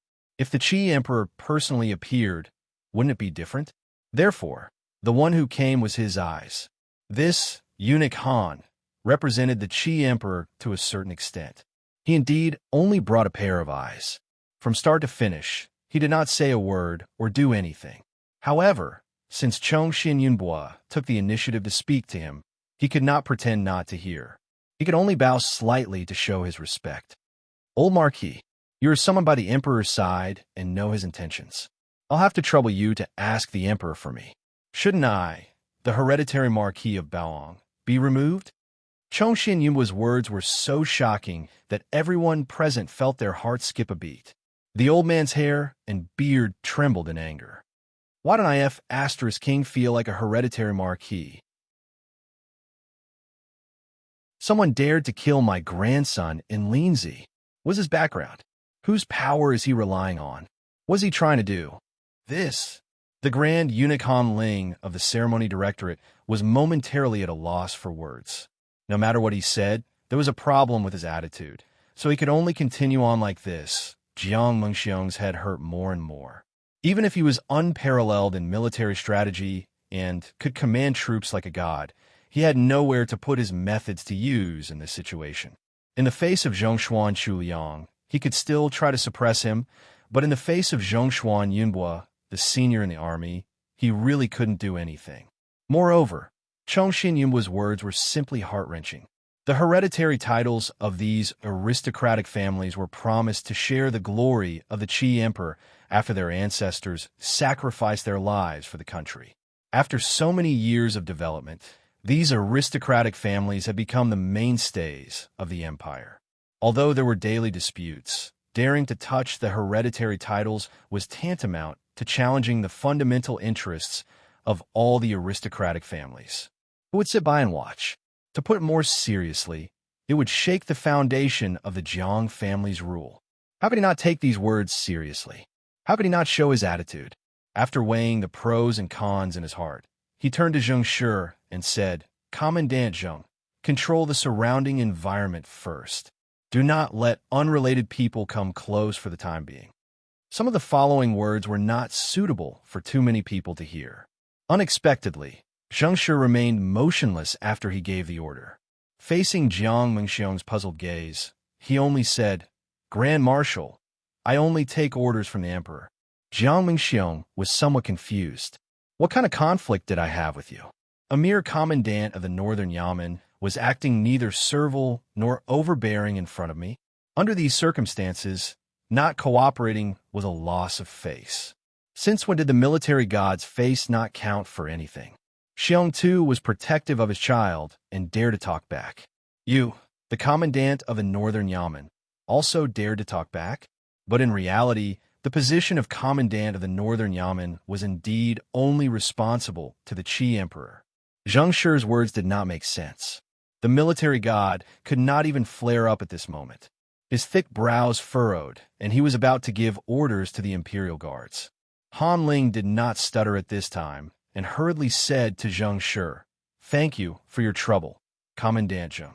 Only then did Zheng Shi respond and leave, ordering the Northern Yamen soldiers to temporarily clear the area. Selfishly speaking, he naturally hoped that this matter would blow up as much as possible. It would be best if Wang Yiwu could be punished.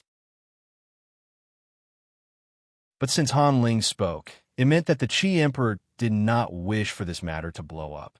His power and backing came from the Qi Emperor. He had no right to speak in front of the military god. This was also the reason why when Lianmu and Wang Yiwu, these two juniors, dared to use his son as a scapegoat. The military god's prestige in Qi is too high. Even the people in the Grand Marshal's residence have become somewhat unscrupulous in their actions. Wang Yiwu dared to kill the legitimate son of the Zhonggenjia in the middle of the street today. What is the difference between his actions and that lunatic of the Tian family? Just like what Chongqing Yunbua asked, whose power is he relying on? The military god's power is too great. I wonder if the emperor will think the same. Zheng Shi personally guarded the perimeter and thought silently.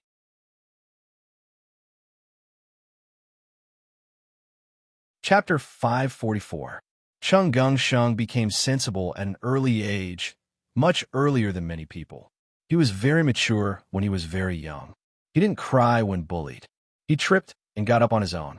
He just lay there when he was knocked down and waited for others to leave before getting up. He didn't fight, and didn't cause trouble, because he had no one to rely on. Chongxin Yunbo was indeed his grandfather, but the Zhonginjia was too big. As the head of such a large clan, the glorious Marquis of Baoang also had to bear an immeasurable amount of responsibility. That responsibility was too heavy, enough to occupy all of an old man's energy. For example, when Chongxin Fu Tu had refused to lead the army to attack Xia, in order to make up for his mistake, he had long since taken off his armor. His hair was white, but he still generously swore an oath and led the army into battle. He had too many things to worry about, so he couldn't spare much attention for his grandson. Chongxian Chuyang spent most of his time in the army and rarely returned to Linzi. Although he would visit Cheng Gongsheng every time he returned to Linzi, the number of times he did so could be counted on one hand. But Chongxian Chuyang remembered that every time he went to see this little fatty, he would always be cheerful and carefree, as if he was very happy. How could someone like Chongxian Chuyang not know how this child was doing? The resentment of the entire clan's loss of power was, intentionally or otherwise, vented on the son left behind by Chongxian Fu Tuesday. Tangible and intangible resentment was a pressure that even a mature adult could not bear. Even he himself found it hard to bear the words Shun Huai from Uncle Shun. Those who were cautious were careful. Those who were cautious were existences of the heart. He, Chongxian Chuyang, was a general who had always been in charge of the battlefield, fighting for glory with his life. Why did he need to be cautious? And living in that kind of environment, this little fatty still smiled so brightly every time he saw him. He thus realized that Zhong Xiansheng, who was still just a child, was purposely trying to curry favor with him, who was probably the only adult in the family who treated him well. That was why he smiled with all his might and tried his best to act innocent. This discovery made Chongxian and Chu Liang very sad, because he realized that he had made a promise to his dead second brother, but he hadn't kept it. He failed to take good care of Cheng Gongsheng. He really wanted to tell little Cheng Gongsheng that if he was wronged, he could cry in front of Uncle. If he was bullied, he could complain to Uncle. Uncle would protect him and stand up for him. But he didn't say that. This was because he realized that Cheng Gongsheng was growing faster. Chongxian Chuyang believed that his heart was as hard as stone. He could be ruthless and even more ruthless. However, Cheng Gongsheng had never cried in front of him. This was a regret that he could not get rid of. He never married or had any children. Cheng Gongsheng was a child. But which child wouldn't cry and complain in front of their father? As Cheng Gongsheng grew up, he became better and better at taking care of himself. He was terrifyingly smart, and his cultivation talent was also very good. He was able to grasp opportunities and was also ruthless. Chongxian Chuyang had once thought that he would never see this child's weak moments. Now, he finally saw Cheng Gongsheng cry. But how could he describe this feeling? Chongxian Chuyang slowly reached out and lightly patted Cheng Gongsheng's shoulder. Then, he took a large step forward. With just one step, he was already face to face with Jiang Mengxiong. He stared straight at the Qi's invincible war god. He stared straight at the commander-in-chief of the state, the #1 person in the Qi's army. His robes fluttered, and his hair trembled slightly. His entire body began to boil with fighting spirit. This slightly plump, even somewhat soft-looking old man reached out and waved his hand. Then, the wind howled and the space trembled, echoing between the heavens and the earth. An extremely curved war saber suddenly cut through the sky of Linzi and shot over, landing in his hand. And with the saber in his hand, he was like a peerless beast that had awakened. The man was Xiong Tu, and the saber's name was Life-Severing. Lord Chongxian. Marquis Dingyuanho, calm down. Lord, you can't. Heavens. Marquis, please don't be rash. Shaking Linzi? Even Cheng Gongsheng himself did not expect that Chongxian Chuyang would go to this extent for him. He did not hesitate to use force to challenge war god Jiang Mengxiong. He held the saber in his hand, his resolve undisguised. Today, he wanted to kill Wang Yiwu by force because Cheng Gengsheng had cried in front of him for the first time. And in the eyes of Qi's higher-ups, if Xiong Tu really did fight with the war god in Linzi, this matter would be too big. Jiangming Xiong was the war god of a generation. But wasn't Xiong Tu also the stabilizing force of the Qi's army? To put it simply, this was a battle between Xiong Tu and the war god. To put it bluntly, this was no less than an internal division within the army. Chongxian Chuliang did not care about the dissuasion and the fear. He only looked at Jiangming Xiong and said, "Grand Marshal, I respect you very much. But, wait." Jiangming Xiong reached out and stopped him. He turned to look at the lifeless woman lying in a pile of broken armor. For the first time, the great war god's gaze fell on this lifeless woman. "The 14 he mentioned, is it this girl?" "Yes." Chongxian Chuliang said. "Is she very important? Was a mere death warrior, a mere woman, important? Was it more important than the relationship between Zheng Genjia and the Grand Marshal's office? Was it more important than the overall situation of Qi?" Many people had the answer to this question. That answer was also very correct.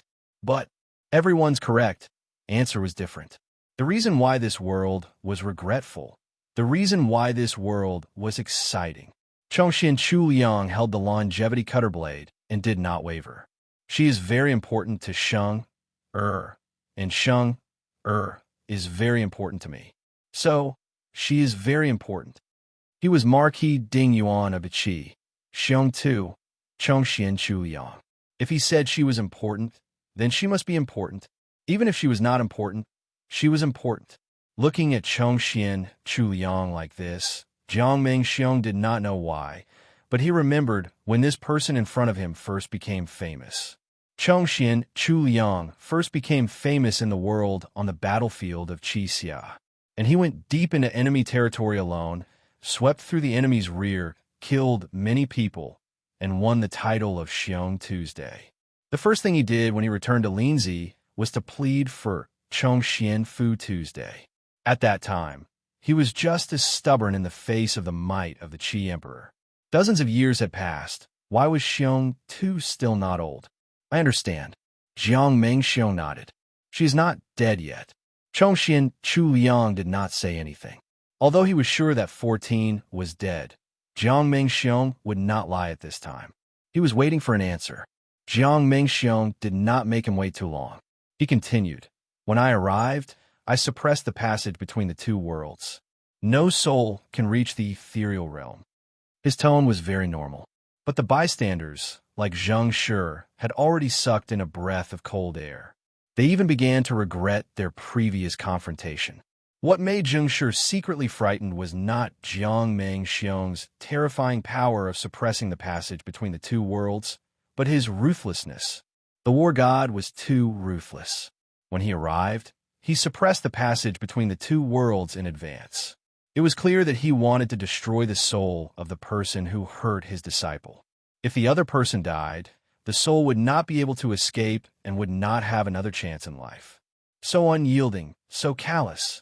Regardless of how others felt, Jiangming Xiong had already made his decision. He reached out and grabbed something from the void. With a casual pull, 14 soul appeared in front of everyone. In fact, this soul had already been on the verge of dispersing, but it was mended by a great power. Jiangming Xiong pressed again, and the soul was directly pressed back into 14's body.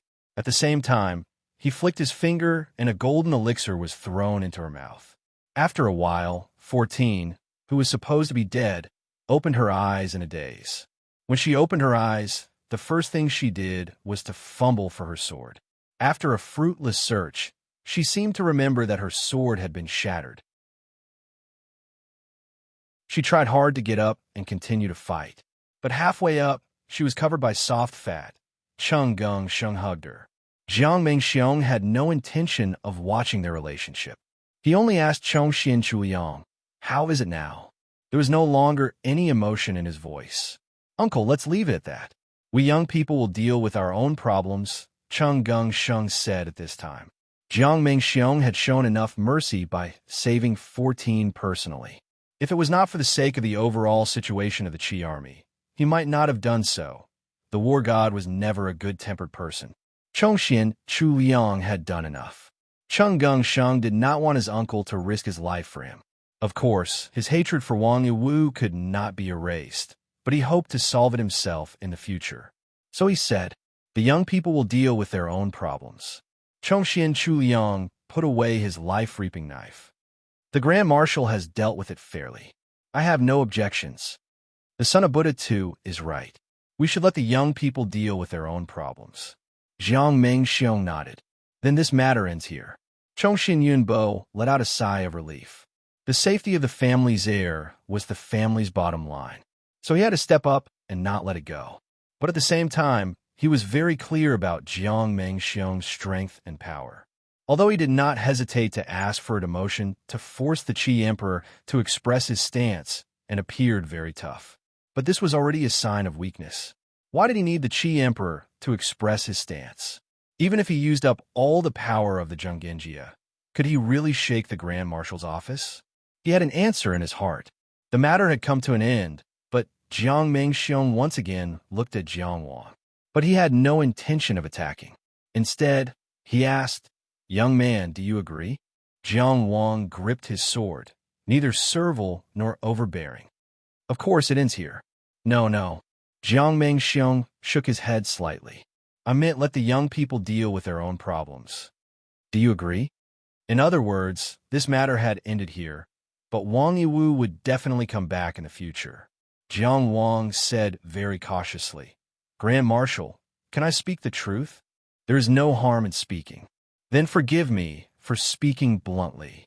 Jiang Wang said, "If the young people really were to deal with their own problems, I would have already killed him just now."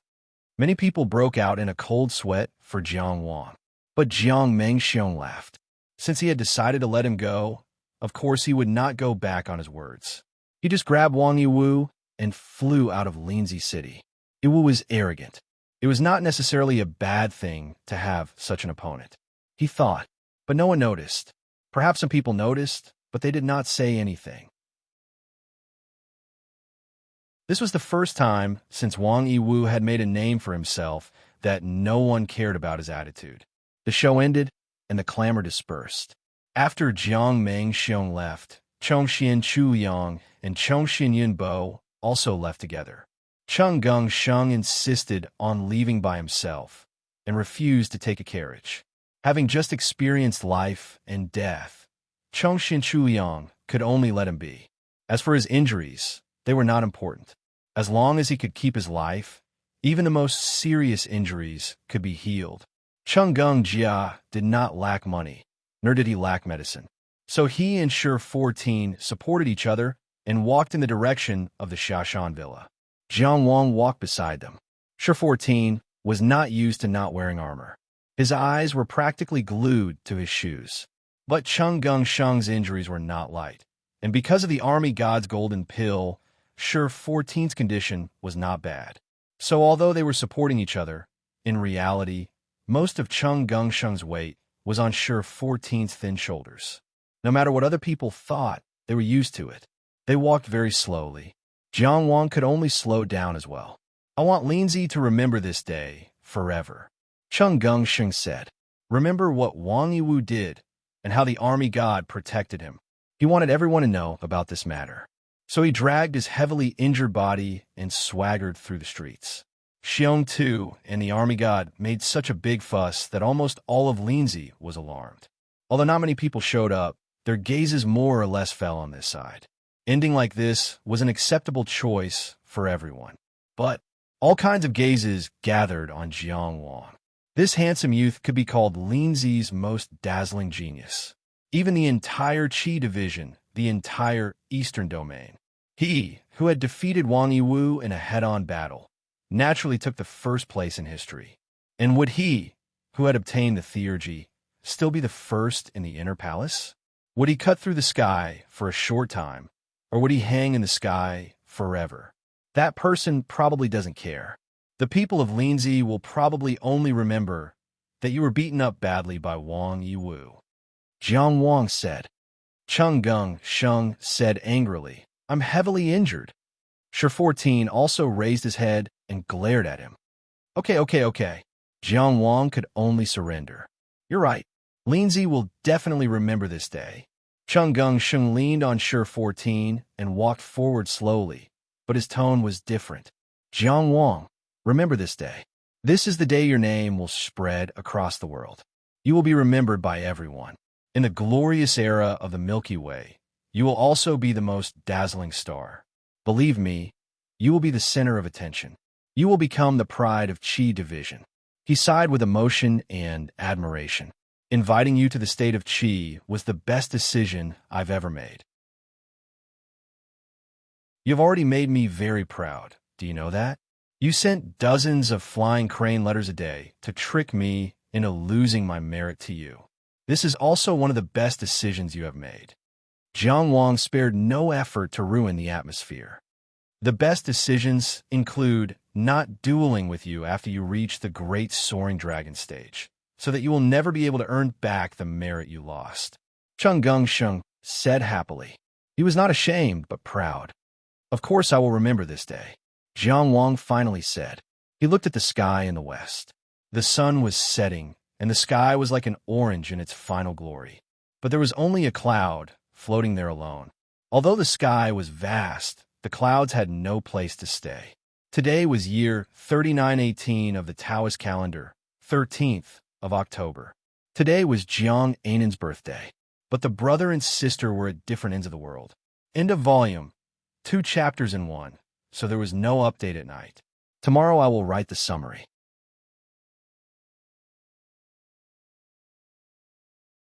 Chapter 545. The Northern Yamen Commandant had personally gone to clear the area, so Jiang Mengxiong had no time to argue with him. The trouble that Wang Yiwu had caused really made him feel that it was very troublesome. Old master, Jiang Mengxiong slowly said, of course you are the hereditary Marquis of Baoang. No one dares to disrespect you, and this marshal will not allow anyone to disrespect the Marquis of the Qi. But he did such a foolish thing because of your grandson, your other grandson. I was not in Lindsay during this time, so you should know better than I do. Using Yungenzuan to speak was a brilliant move. The competition between Chung Gung Sheng and Yungenzuan was unfolding. Before the outcome was decided, Chong Xinyan Bo would not express his stance. But if Wang Yiwu and Yungenzuan were tied together, Chong Xinyan Bo's continued pressure would be tantamount to expressing his support for Chung Gung Sheng. The current head of the clan being unjust was a taboo in internal competition. Countless tragedies in the history books could serve as a lesson. At this time, Zhong Xuansheng took the opportunity to interrupt. He looked at Jiang Mengxiong, his face full of astonishment. His expression was very accurate. You mean to say that Wang Yiwu wanted to kill me because of Brother Zun's instructions? No, this was my own idea. Wang Yiwu, who had been silent since the appearance of the war god, immediately spoke up. This responsibility was too great. He could not allow Chung Gung Sheng to push the blame onto Yungenzuan. Internal competition was normal in the great clans, but it was rare for it to develop into a life-and-death struggle. This was because there was a bottom line in any clan's internal competition. In Zhenggenjia, Chong Xinyan Bo was the one who controlled this bottom line. If Chung Gung Sheng was allowed to confirm this accusation, Yungenzuan would no longer have any hope of becoming the head of the clan. As soon as he said this, Jiang Mengxiong sighed in his heart. He used this ingenious move to dissolve the pressure from Marquis Baoang Chongxian and Yunbua, but Wang Yiwu himself gave up. In other words, it was Chung Gung Sheng who forced him to give up. It wasn't that Wang Yiwu didn't understand.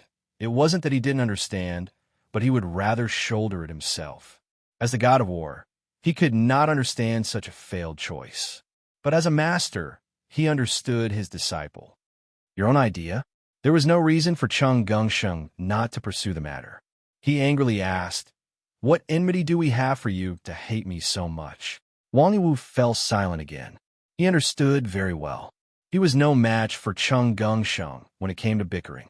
The more he said, the more mistakes he would make. He just needed to express his attitude, take responsibility, and try his best not to implicate Yungenzuan.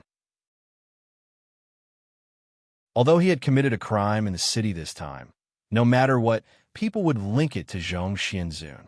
But as long as he didn't say anything, even a little bit of suspicion wouldn't be able to shake Zhong Xianzun's foundation.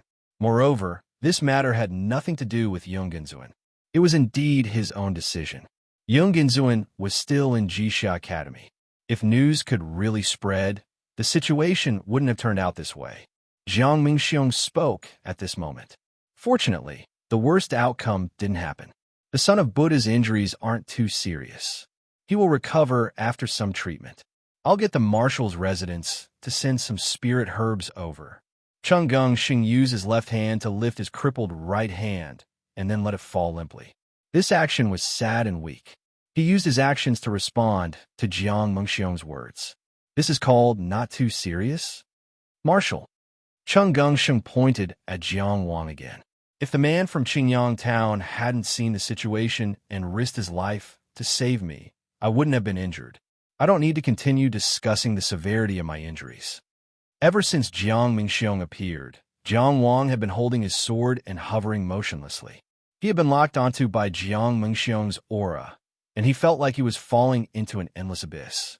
That continuous and terrifying feeling of weightlessness and the threat of death hovering in front of him were enough to make one's mind collapse. However, Jiang Wang held on with his rock-solid willpower and didn't lose his composure at all. Chongxian Chuyang noticed and even wanted to attack. It was also the two marquises, Chongxian Chuyang and Chongxian Yinbo, who appeared one after another to divert Jiang Mengxiong's attention. It wasn't until now that Cheng Gongsheng was able to turn the topic to Jiang Wang, and he defined Jiang Wang's behavior as soon as he opened his mouth. He didn't want to do anything to Wang Yiwu, but he did it to save his close friend. Logically speaking, he shouldn't take any responsibility, even if he almost killed Wang Yiwu. He also pointed out Jiang Wang's identity. Although this noble title was pitifully small, he was still protected by Qi. He belonged to Qi and was someone who had made contributions to Qi. If Jiang Mingxiong wanted to do something, he had to consider what everyone in the world would say.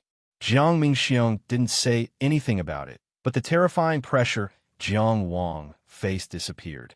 It was a pressure that almost crushed him into meat paste, but he withstood it. Although his muscles were trembling uncontrollably, his hand holding the sword was still stable. All of his control was concentrated on this hand and this sword. And this performance was not overlooked by the people present, and it was impossible for anyone to overlook him. When Chongxian and Chu Yang appeared, it was clear that they were protecting Jiang Wang. But there was a trick to this protection. If he directly talked about Jiang Wang, he would put himself in a passive position. So he didn't mention Jiang Wang and only asked for an explanation from Cheng Gongsheng. In any case, Jiang Wang forced Wang Yiwu into a desperate situation with his sword and forced the war god to descend. This kind of Jiang Wang deserved more investment from Zheng Genjia. From today onwards, more people would start to pay attention to him. Of course, Jiang Mingxiong wouldn't argue with a junior, but Cheng Gongsheng's attitude was very clear. Wang Yiwu's actions this time had indeed crossed the line. If it were any of the top aristocratic families, they wouldn't let it go, let alone a fierce person like Chongxian and Chu Yang. What do you think, Your Majesty? Jiang Mingxiong asked Han Ling. Han Ling bowed respectfully and said, Before coming here, Your Majesty said that Wang Yiwu is a soldier. The Grand Marshal can make all the decisions in the army. Jiang Mingxiong's face was expressionless. He only said, I understand. Not having an opinion was the biggest opinion. Wang Yiwu was too presumptuous this time. Finally, His Majesty was annoyed and didn't want to protect him. He said that Jiang Mengxiong could make decisions in the military. This was indeed a great trust. However, putting aside the master-disciple relationship between Wang Yiwu and Jiang Mengxiong, only his identity as a soldier was mentioned. Jiang Mengxiong was the Grand Marshal of the state. In name, he was in charge of all the troops in Qi. If he couldn't be fair in rewards and punishments, how could he manage the army? After a moment of silence, Jiang Mengxiong spoke again. This time, it was indeed Wang Yiwu's fault. He finally relented and publicly admitted that the responsibility was on Wang Yiwu. He looked at Wang Yiwu and said, seeing that you have been on the battlefield for many years and have contributed to the country, I won't kill you for now. From now on, I will imprison you in the death row prison camp. If there is a battle, you will be the vanguard and lead the death row prisoners to break through the enemy lines. The period will be 3 years. During this period, you are not allowed to take a step into Linzi. Do you accept this? Wang Yiwu was expressionless. He had made the choice himself. Of course, he had the courage to bear it. Thus, he lowered his head and said, I accept the punishment. Jiang Mingxiong looked at his disciple for a while before turning to Chongxian, Chu Liang, and Chongxian Yinbo. He said, Marquis Baoang, Marquis Ding Yuan, what do you think? With him watching over, Wang Yiwu wouldn't really be in danger of dying. However, this move dealt a huge blow to Wang Yiwu's prestige, causing him to have to put in more effort every time he was promoted in the military. Everyone would know that he was someone who had been to the death row prison camp. Would his subordinates be willing to obey him? Would his superiors be willing to trust him? Being forced to send his last disciple to the death row prison camp, Jiang Mengxiong couldn't hide his anger. Thus, he no longer called him Chu Liang or Old Master. Instead, he directly called him by his name. This meant that he had to do things according to the rules. Of course, whether this anger was truly unconcealable or just for others to see through, the person who saw it had to carefully consider it. Chongxian Yunbo was expressionless. His emotions were hidden under his wrinkles, making it difficult for others to notice. Chongxian Chuyang looked at Cheng Gengsheng. Sheng, you're the victim's family. What do you think? Cheng Gengsheng naturally wasn't satisfied, although he said he was imprisoned in the death row prison camp. Who in the military would really treat the army god's disciple as a death row prisoner? Moreover, he had personally witnessed Wang Yiwu plucking the weapon master mystical ability. This mystical ability was suitable for growth in war. Although Jiang Mingxiong said he was punishing his disciple, it was more accurate to say that he was teaching according to his aptitude, even though he knew that this was very likely the best outcome. No matter what, Jiang Mingxiong couldn't let Wang Yiwu die. This was already the best outcome, wasn't it? There was nothing left to fight for, right? Almost everyone was thinking the same thing.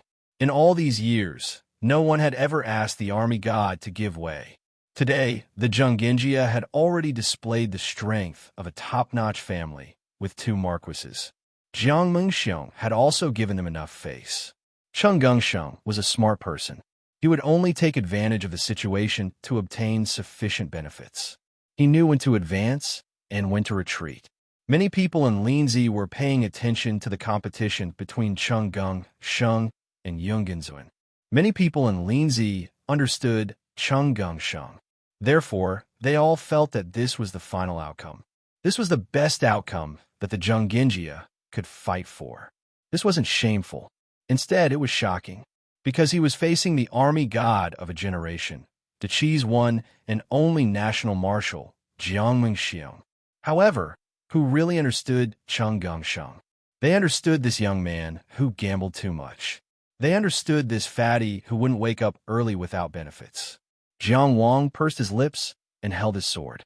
He wanted to say something, but he knew that he didn't have the strength to say anything. Therefore, he remained silent. Perhaps only he understood. Perhaps only he and Shirsi, who was lying on the ground in silence, understood. However, his silence was just silence. Shirsi's silence was devoid of life. The living and the dead had no choice but to remain silent. Uncle. Cheng Gengsheng turned around so that others couldn't see his expression. He repeated, Uncle.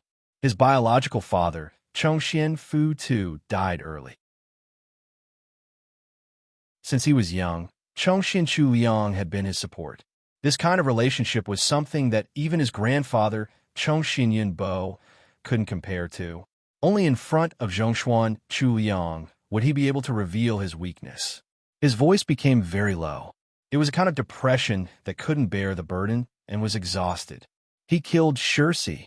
He looked at Chongxian Chu Liang. Tears flowed out. P.S. Sorry, I sent the wrong chapter again. I sent the ending first.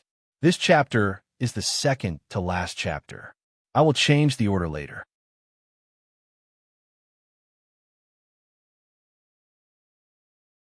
Chapter 546.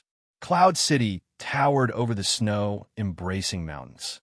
The beautiful city atop the high mountain was surrounded by layers of clouds. And as its name implied, the sky-reaching pavilion was even above the clouds. The Cloud Nation adopted a joint resolution system, where the leaders of several major powers in the nation jointly ruled.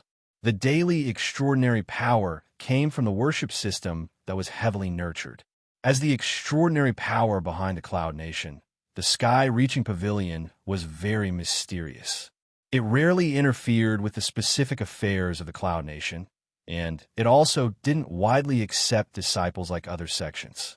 The world knew of the sky-reaching pavilion's existence, but there were very few people who had personally visited it. At this time, in the sky-reaching pavilion, several young men and women were talking and laughing on a cloud platform.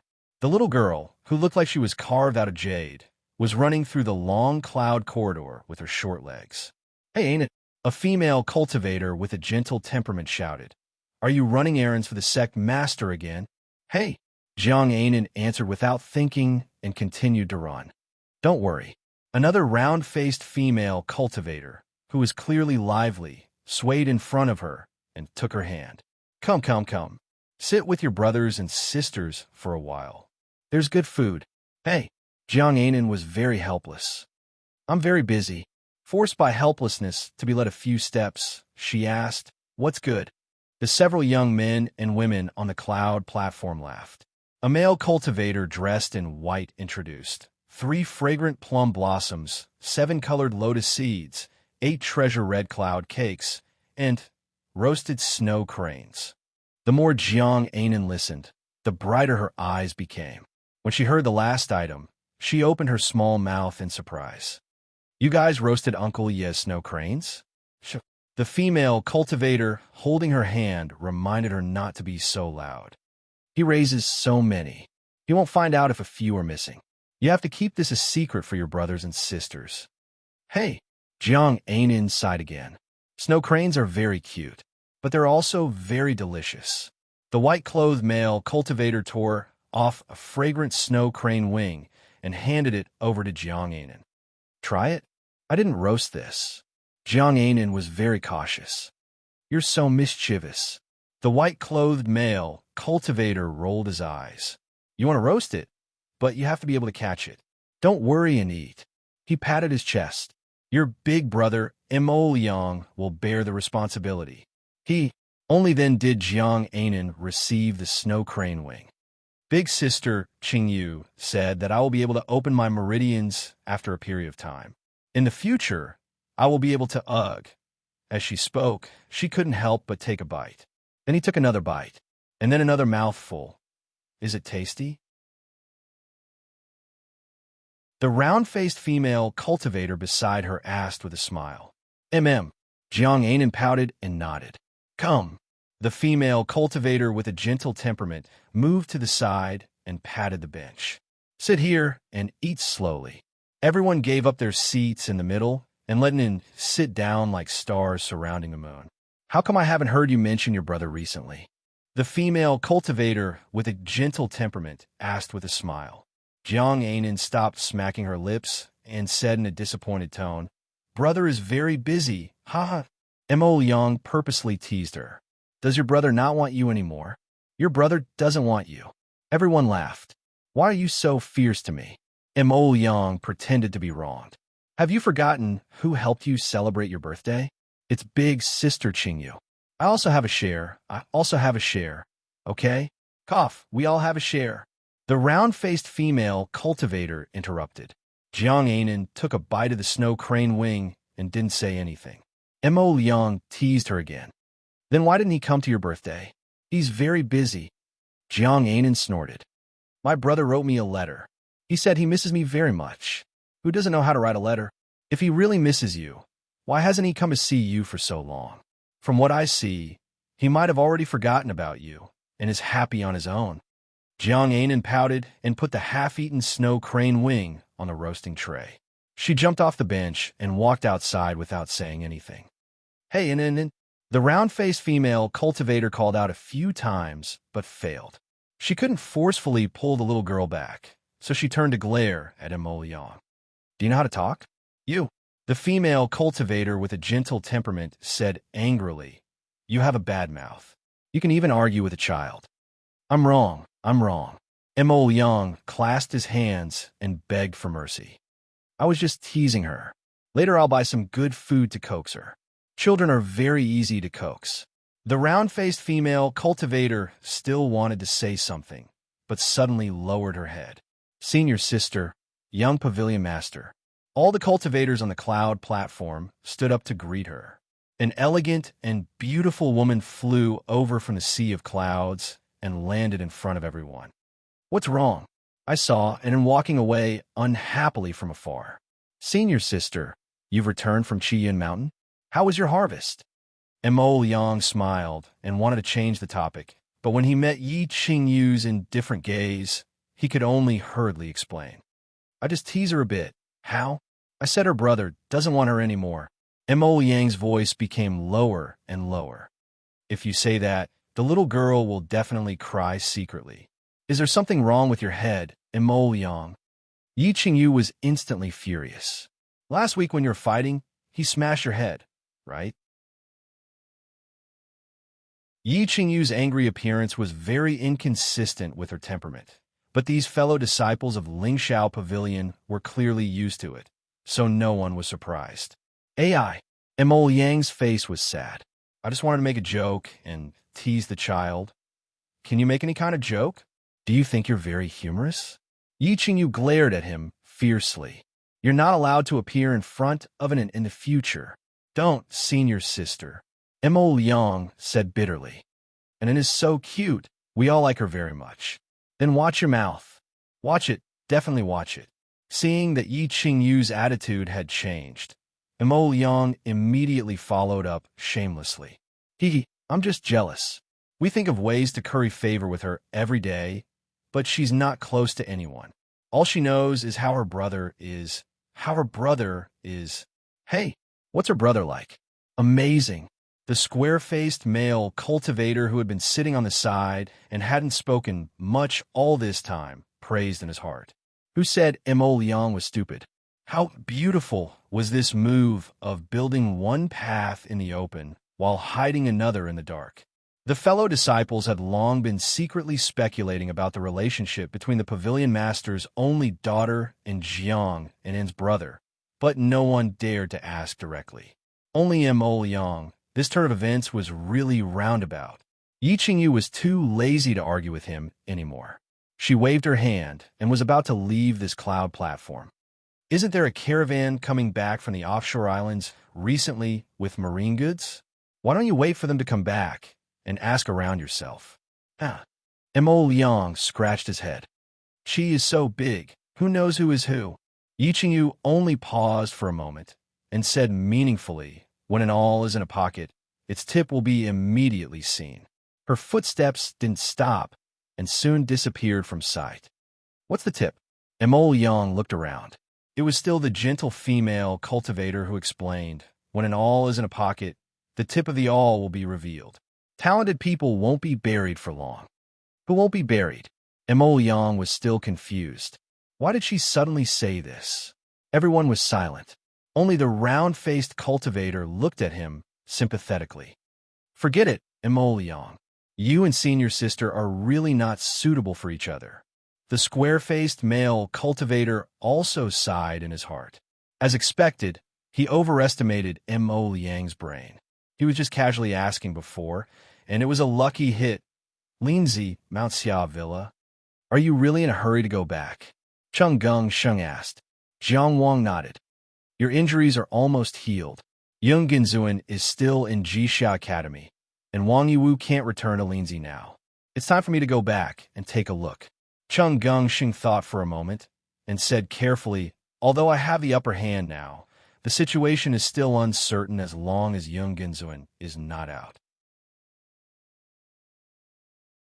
Zheng Genjia's fundamental power is still in my grandfather's hands. If you go back now, I may not be able to provide much. Jiang Wang reached out to stop him and smiled. I'm only going back this time to visit my sister and old friends. I don't plan to do anything else. Chung Gung Sheng heaved a sigh of relief.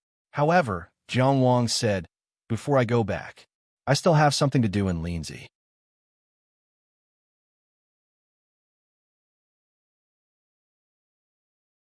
Chapter 547.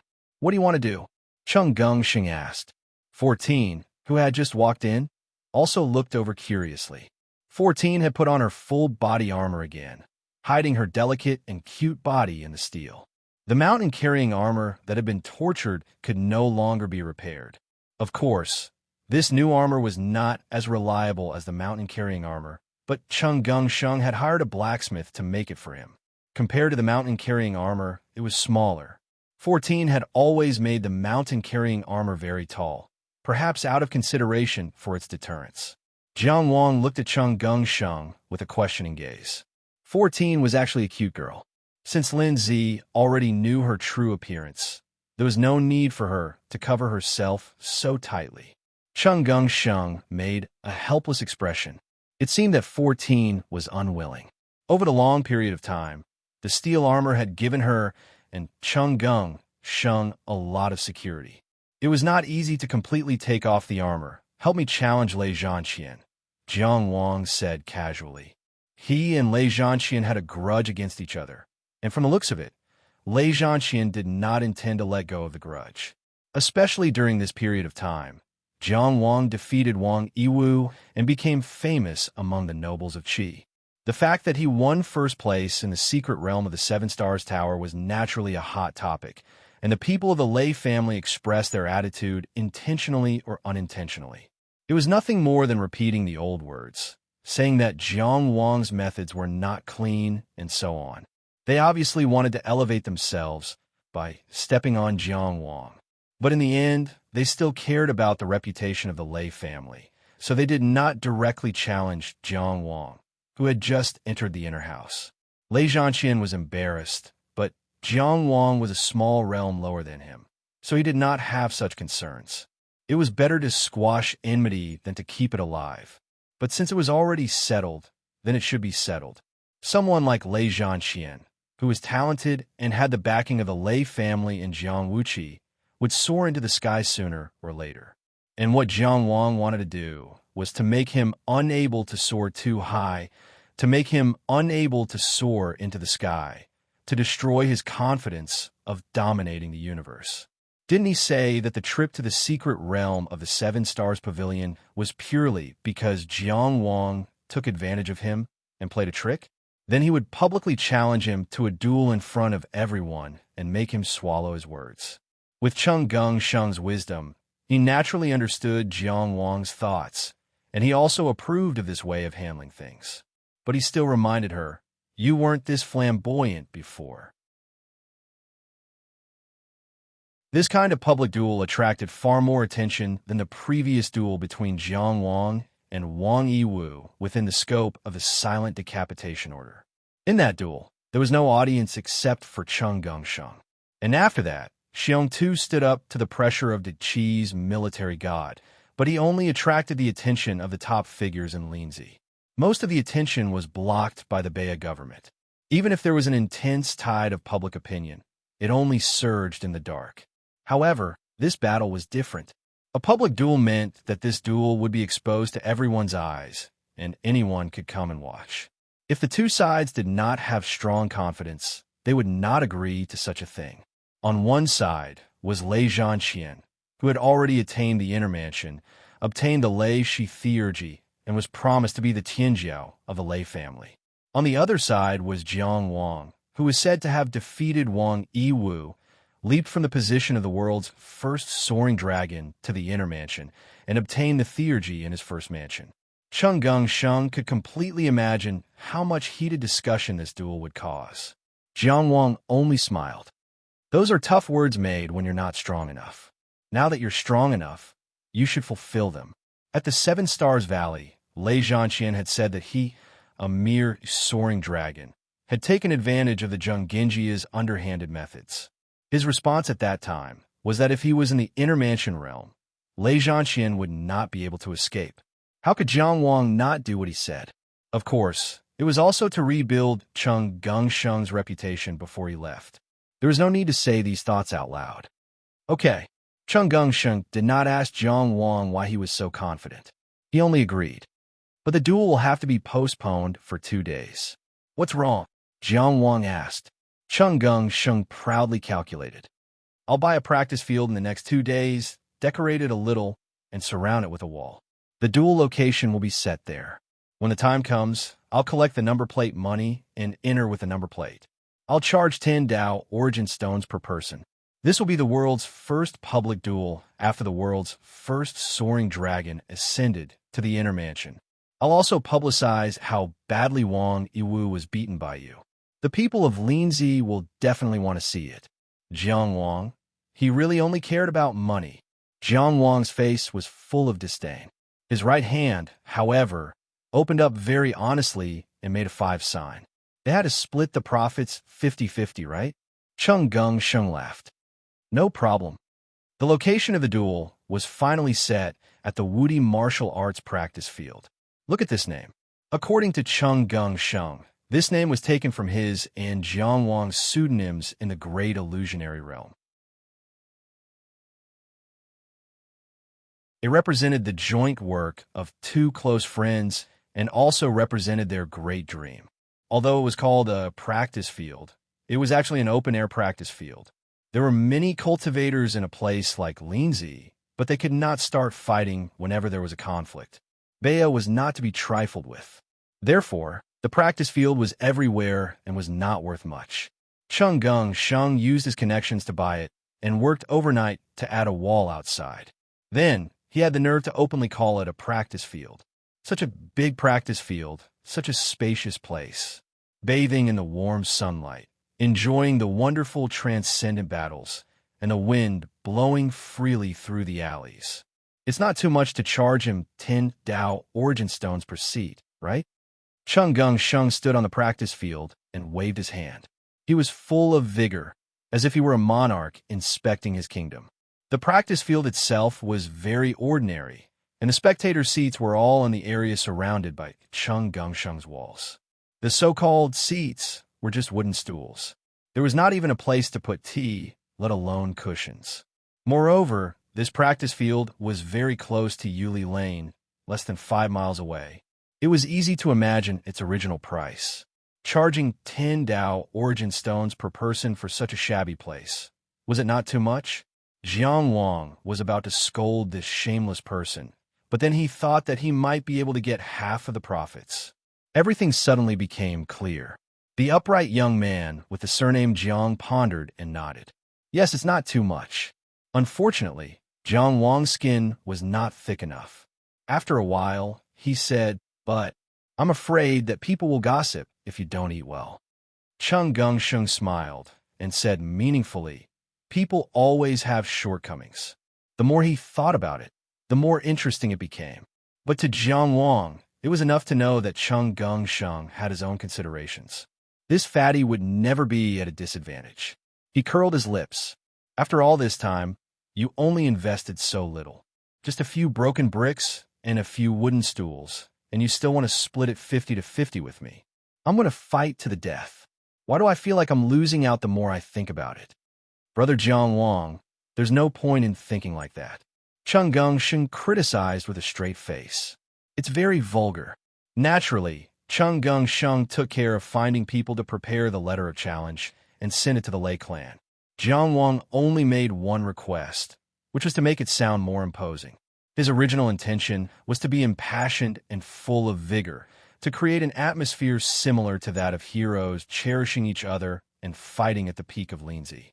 It would be a good story if it was spread.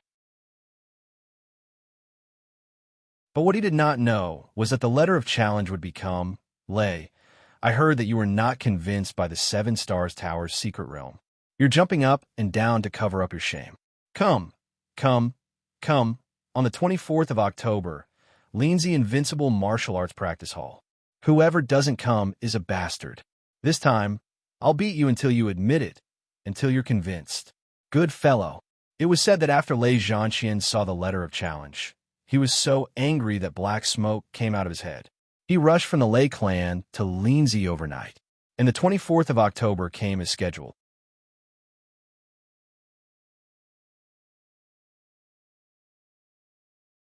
Chapter 548. Coming. In a small restaurant near the invincible martial arts practice hall, Jiang Chun sat by the window on the second floor and could see the situation inside. Sheng didn't spend much money to book the entire restaurant. At this moment, he was sitting upstairs with Jiang Wang, drinking wine. The window was only open a crack, and he looked down sneakily. As for maintaining order in the practice hall and collecting spectator fees, these small things were naturally done by his subordinates. "Who's here?" Jiang Wang asked casually. "Huh. The first one to come is Jiang Wuyong. This kid is interesting." 14th Prince? Jiang Wang frowned. "Why is he here? Why do you care?" Sheng said indifferently. "Isn't it good to give you Dao origin stones?" Jiang Wuyong was a weak prince who had almost no chance, so he didn't pay much attention to him. He had already stepped on him once in South Distant City, but now he didn't even bother to step on him because there was no benefit. "How many people do you think will come to watch the fight?" Jiang Wang asked. His original intention was to have a public fight with Lei Zhanxian to wear down his spirit. There were only a few people to bear witness. But unknowingly, Sheng had made it lively. "You want to ask how many Dao origin stones you could get, right?" Sheng glanced back at him. Having his thoughts exposed, Jiang Wang rubbed his nose and smiled without saying anything. He said that no matter how many resources High Heaven Pavilion spent to cultivate Jiang Anan, he would pay it back. This time, when he went to see Anan, he couldn't be shy. "Don't worry," Sheng said happily. The people who came to watch the fight were all seated according to their number plates. The number plates were sold out yesterday. 16,000 Dao origin stones. Jiang Wang quickly calculated the result and couldn't help but be shocked. There were a total of 800 seats in the invincible martial arts practice hall. Each seat cost 20 Dao origin stones, and they were sold out. The people of Linzi were too rich, right? No, you're wrong. Sheng said proudly. I've divided the number plates into 3 levels, corresponding to the first, second, and third zones respectively. There were only 100 seats in the first district, and each seat was sold for 100 Dao Yuan stones. 200 seats in the second-class area were sold for 50 Dao Yuan stones. 500 seats in the third-class area were only sold for 20 Dao Yuan stones. So a total of 30,000 Dao Yuan stones. A standard Dao Yuan stone could store 100 pieces of Dao Yuan, and the standard of 10,000 essence stones was 10,000 Dao essence. Thus, the value of 10,000 essence stones was equivalent to 100 Dao essence stones. 30,000 Dao origin stones was equivalent to 3 million Dao origin stones, which was equivalent to the market price of 3 A-grade meridian opening pills. With this battle, one would be able to return the meridian unlocking pill. This money is too easy to earn. Jiang Wang murmured. He even thought that he should fight a few more times before leaving. Who was the more famous intermansion stage expert in Linzi? Sheng did not know what Jiang Wang was thinking, and continued to explain, "You don't know how famous Lei Zhanxian is. He is known as the Tianjiao of the Lei clan, the most stable patriarch of the Lei clan. Because of his support, many people think that Jiang Wuqi will have an advantage in the fight for the throne in the future." He changed the topic, "But even more people are curious about you. Many people know that you defeated Wang Yiwu at the same cultivation level, but they don't know who you are and have not watched your battle. Today is a good opportunity to understand you." Actually, it was because of Wang Yiwu. Wang Yiwu's reputation of being invincible at the same cultivation level was deeply rooted in people's hearts, and Jiang Wang, who defeated him, was dazzling. Lei Zhanxian was also famous, and his cultivation level was higher, but Wang Yiwu was more widely known. Many people believe that Wang Yiwu would become one of the top powerhouses in Qi in the future. To some extent, he was the pride of the Qi people, because he had left the milestone of the limit of the reaching heaven state in Qi. Therefore, after defeating him, Jiang Wang's public battle today had attracted so many people to watch. Jiang Wang could not help but squeeze through the window and look at the martial arts club. As time went by, more and more people entered the club. There was a line at the door, and they were waiting for the identification number. By the way, Jiang Wang said, "Our shabby club doesn't even have a roof, and we can see the situation on the martial arts field from here. Isn't it more comfortable to sit here than inside? And we don't have to spend so many Dao origin stones." Chung Sheng rolled his eyes. "Otherwise, why do you think I booked the whole restaurant, locked the door, and closed the windows? In the whole Invincible Martial Arts Club, this small restaurant was the only place where one could see the situation in the club from above. And Chung Sheng had booked it a few days ago." "You're so thoughtful." Jiang Wang tapped his forehead lightly. Why did he seem to be so slow when he was with this fat guy? "Let's go." Chung Sheng stood up and said, "Yin Fu is here. It'll be rude if we don't welcome him." Jiang Wang said in surprise, "Yin Fu also bought a number? I gave it to him." Chung Sheng said grumpily, "Why are you so greedy? Mr. Jiang, don't we have to have some friends?" Jiang Wang fell silent, ashamed. But after thinking about it, he felt that something was wrong. Why did this fat guy become a generous gentleman as they chatted? Wasn't he the one who wanted to make money in the beginning? He reached out and patted Chung Sheng's shoulder. "Why don't we have a public duel when you're promoted to the inner mansion? It'll give our martial arts club a chance to open again." I also invited Gao Zhe and Li Longchuan, but they don't get along very well. They probably won't come together. Chung Sheng acted as if he didn't hear what Jiang Wang said at all. He quickened his pace. I'm too busy. I'm too busy today." The people who came to the Invincible Martial Arts Club today were more important than Jiang Wang imagined. Let's not talk about Yin Fu, Li Longchuan, and Gao Zhe. Famous people, such as Bao Buzhao and Bao Zhongxing of the Bao family, came together. Compared with his pockmarked brother, Bao Buzhao was more handsome. The two brothers talked and laughed. They seemed to have a good relationship. But according to Chung Sheng, they were secretly fighting each other so hard that their brains were about to explode. In addition, the 14th Prince, Jiang Wuyong, and the first deacon of the Four Seas Business Alliance, Fu Miao, were also there. Fu Miao was very popular now. Qing Shi relied heavily on him recently and let him represent everything. It seemed that he wanted to train him to be the next leader of the Business Alliance. Let him take over the Four Seas Business Alliance? Jiang Wang couldn't understand. Chung Sheng relied on his military power and cut off one of Fu Miao's ears with his own hands. He knew about this. Fu Miao's ability was very questionable. Why would Qing Shi choose to hand over the Four Seas Business Alliance to him? I heard that Qing Shi's lifespan is almost up, so he has to arrange a successor in advance. There aren't many capable people in the Four Seas Business Alliance now. Let's pick the tallest one. Chung Sheng lowered his voice to Jiang Wang's ears so that no one would have a chance to hear him. Jiang Wang recalled that before he went to the Seven Stars Mystery Realm, Qing Shi had been inexplicably attentive. If it was because he was nearing the end of his lifespan, then it was very reasonable. With the wealth of the Four Seas Business Alliance, Qing Shi must have used all the life-extending treasures that could be bought on the market. It was no wonder that he was so excited about the new life-extending treasures. Fang Chong should be stronger than Fu Miao, right? Jiang Wang used the same method to reply. Of course, on the surface, he was sitting cross-legged on a praying mat, solemnly preparing for battle. A stool here was worth at least 20 Dao essence stones. He could only make do with a praying mat. To the Four Seas Business Alliance, ability is more important. But to Qing Shi now, being obedient is more important. Chung Sheng smiled. He secretly chatted with Jiang Wang and introduced him to the various people in Linzi. At the same time, he stood guard near the entrance to greet guests. He was polite to everyone he saw, as if they were long-lost brothers.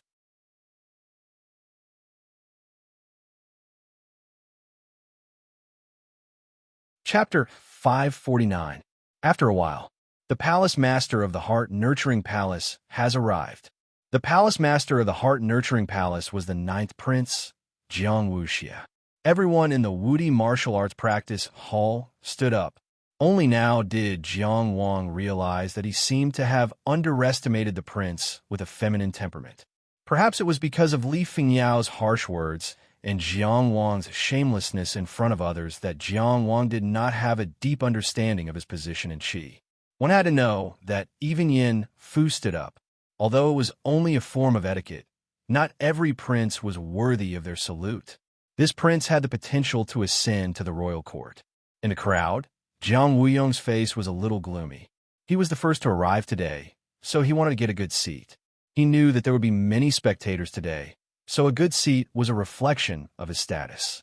He could also take advantage of his early arrival to socialize. As for his little conflict with Jiang Wang, how could a person who wanted to achieve great things be limited by personal grudges? He could forgive Jiang Wang. He did not expect to find that the seats were all about the same. They were all bare wooden benches. This was the first-class area, which cost 100 Dao origin stones. Moreover, his socializing was not very effective. He did not like those who stuck close to him, and those who he wanted to socialize with, such as the Bao brothers and Yin Fu, were all polite and distant to him. As an unknown prince in Qi, this kind of setback was not uncommon. It could even be said that he had seen it too many times since he was young, but he still could not get used to it. What really made his face darken was that when he arrived, he did not have such extravagance. Cheng Gung Sheng did not even come out to greet him. Of course, he did not have the right to argue with him at this time. No matter how unhappy he was, he had already stood up and greeted Jiang Wuxia, who was slowly walking in. Ninth brother, Jiang Wuxia did not seem to like his 14th brother very much. He only nodded slightly. Behind him, there were 4 beautiful palace maids with graceful figures. He was as flirtatious as usual. When he walked to the position corresponding to the number plate, his first reaction was the same as most people's. He was shocked. He turned around and looked at Cheng Gung Sheng, not knowing whether to laugh or cry. "Aren't you being too stingy?" "I'm ashamed." Cheng Gung Sheng didn't have the slightest bit of shame on his face. There was too little time to set it up. You didn't have time to set it up, but you had time to collect the money? And they even King split the number plates into 3 levels to collect money. Of course, Jiang Wuxia did not expose Cheng Gung Sheng in front of everyone. She probably knew how shameless Cheng Gung Sheng was. He was obviously not afraid of being exposed.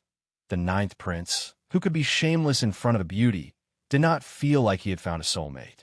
Instead, she sighed with slight melancholy and waved her hand. Then, a palace maid behind her turned and left. Not long after, a group of servants came in carrying a soft couch, a lid, a small table, all kinds of things. In a short while, they arranged a new seat for the palace master of Mental Cultivation Palace. His number plate was obviously not enough, so he bought the seats of many people nearby. The 4 beautiful palace maids took out wine vessels and jade plates from their storage boxes. There were good wine, fruits, pastries, and so on, all kinds of things. In short, it was very suitable to be enjoyed while watching a show. Jiang Wuxia sat down on the soft couch. Under the service of the beautiful palace maids, she leisurely waited for the show to begin. The ninth prince's actions reminded many people that no one who was willing to spend hundreds of Dao Yuan stones to watch the show would be poor. They all ordered people to buy things. At the very least, they had to find a seat to sit on. For a moment, this place seemed to have become a construction site. In the first-class area opposite, Gao Zhi teased Yin Fu softly. The richest man in Bei County is not as imposing as him today. Yin Fu could only shake his head and smile bitterly. The richest man in Bei County was in Qi, and the richest man in Yin Clan was in Bei County. As a direct descendant of the Yin Clan, of course, he was used to living a comfortable life. Usually, he would rearrange his seat according to his wishes. But this seat was given to him by Cheng Gung Sheng. If he rearranged it, wouldn't it be obvious that he looked down on it? As a careful person, he naturally would not let such a misunderstanding happen. But what he didn't know was that Cheng Gung Sheng couldn't wait for it. At this time, Chung Gungsheng was secretly showing off to Jiang Wang. Look, the facilities in our martial arts hall have been renovated, and they are all high-quality goods. He said proudly, they are all from noble clans. They will be embarrassed to move the chairs back, right? Chongshin Fat, you are also from a noble clan. Jiang Wang's eyebrows twitched, but he didn't say anything in the end. After all, they both own the martial arts hall. There was no need to be so calculative about some things. At this time, there was another announcement. Palace Master Huaying has arrived. The third Princess Jiang Wuyo was also here. Just like when Jiang Wuxia arrived, everyone in the martial art hall stood up again to welcome her. Chung Gungsheng knew that Jiang Wuxia and Jiang Wuqi would come. The former once lost to Wang Yiwu, who was in the same realm. Now that Jiang Wang defeated Wang Yiwu, he could not come a watch. And Jiang Wuqi, Lei Zhanxian, was his cousin, so he would definitely come to support him. But he really didn't expect Jiang Wuyo, the palace master Huaying, to show up. This third princess had never liked to join in on this kind of fun. But no matter what she thought, she still looked kind and took a few steps forward to welcome them. Hearing the announcement, Jiang Wang, who had closed his eyes and pretended to be ready for battle, couldn't help but open his eyes and look over. Ever since he came to Qi, he had heard of the palace master Huaying, but this was the first time he had a chance to see Jiang Wuyo in person. After all, she was the only princess who was qualified to compete for the royal court. He couldn't help but be curious. A tall woman with an imposing aura walked into the martial arts hall. She was alone and didn't bring any attendants. Jiang Wuyo wasn't a delicate woman. She didn't have willow leaf eyebrows, cherry lips, or makeup. However, his facial features were full of heroic spirit and were very pleasing to the eye. He also left a deep impression and was unforgettable. She was wearing a simple martial arts suit, and her body was fit and beautiful. Her long hair was tied up neatly, and a high ponytail hung behind her head. As soon as she walked into the martial art hall, she looked around, and her eyes fell on Jiang Wang. Jiang Wang, who was secretly observing her, instinctively dodged. He got rid of the entertainment in the name of focusing on the battle. But now that he was caught in the act, he couldn't help but feel a little guilty. After this battle, I have something to talk to you about, Jiang Wuyo said directly to him. Her voice was like breaking a piece of jade. It was a very straightforward, decisive, and pleasant voice. Just from her tone, one could tell that she had a strong personality. Why did she want to talk to him about something? Jiang Wang didn't expect that she wasn't just here to watch the battle. He was completely confused, but he could only nod. The palace master of Huaying's invitation indeed made many people have different thoughts, but no one showed it. At this moment, Jiang Wuxia said, "Third sister, come and sit with your brother. It's more spacious here." No need. Jiang Wuyo had already seen the wooden stool in her seat, but she still refused without hesitation. "I'll sit in my own seat." How imposing. Jiang Wang cheered in his heart. "Okay." Jiang Wuxia smiled and let it go. After Jiang Wuxia said hello, Jiang Wuyong finally said, "Third sister." They were both princes, but the huge gap in status was real. After all, only one person could sit in the royal court, and Qi didn't have a tradition of idling princes. Every time a brother or sister came, he would stand up and bow. He probably regretted coming so early. Little 14th prince is here too. Jiang Wuyo nodded at him and sat down on the wooden stool without any hesitation. She pressed her hands on her knees, straightened her back, and looked very calm.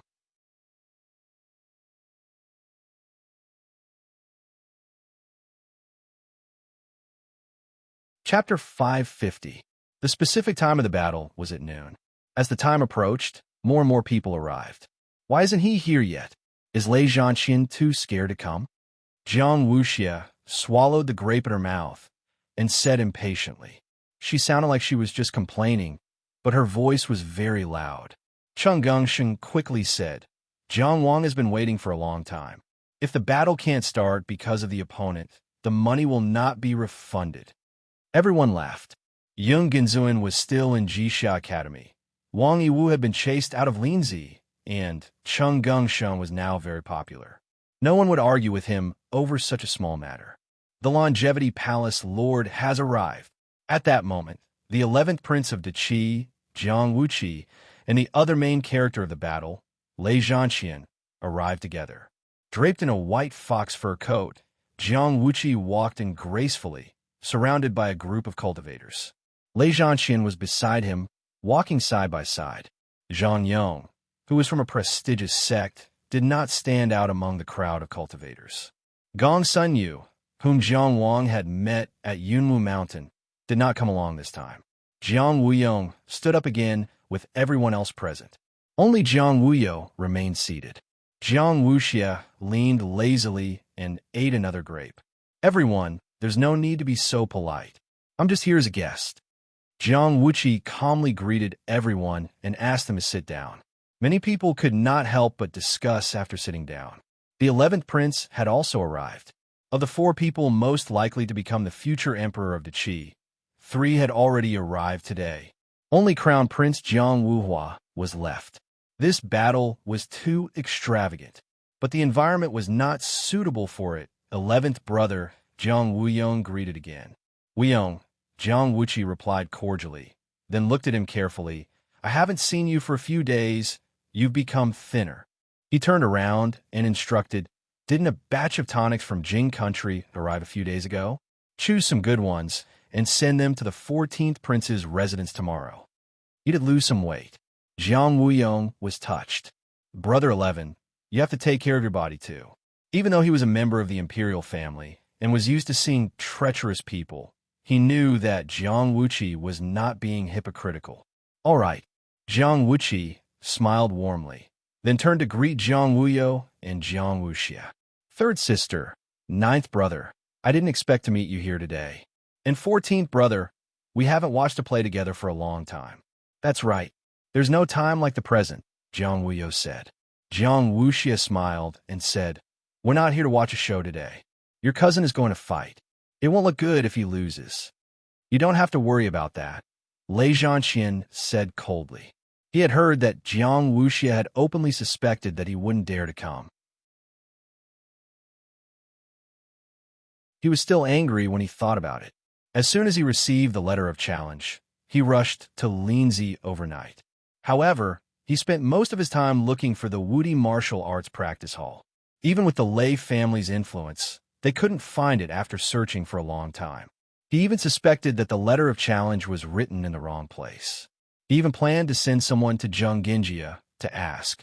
In the end, Cheng Geng-sheng started to advertise. Only then did he know that in such a shabby place, Cheng Geng-sheng, that fatty, even used this matter to make money. Even though he didn't care about such a small amount, he felt stifled. Why did you challenge me? Why did you provoke me? Why did you use me to make money? He didn't know what else he could use to calm himself down other than using his fists to win a hearty victory in the martial arts practice hall. Ha! Jiang Wuxia laughed. Indeed, I didn't spend much effort. I think very highly of Jiang Qingyang. Jiang Wang's title was Bear of Qingyang Town. He addressed him as Jiang Qingyang, which made it seem like they were very close and private. He had tried to recruit Jiang Wang as early as in Days County. Of course, he had been rejected.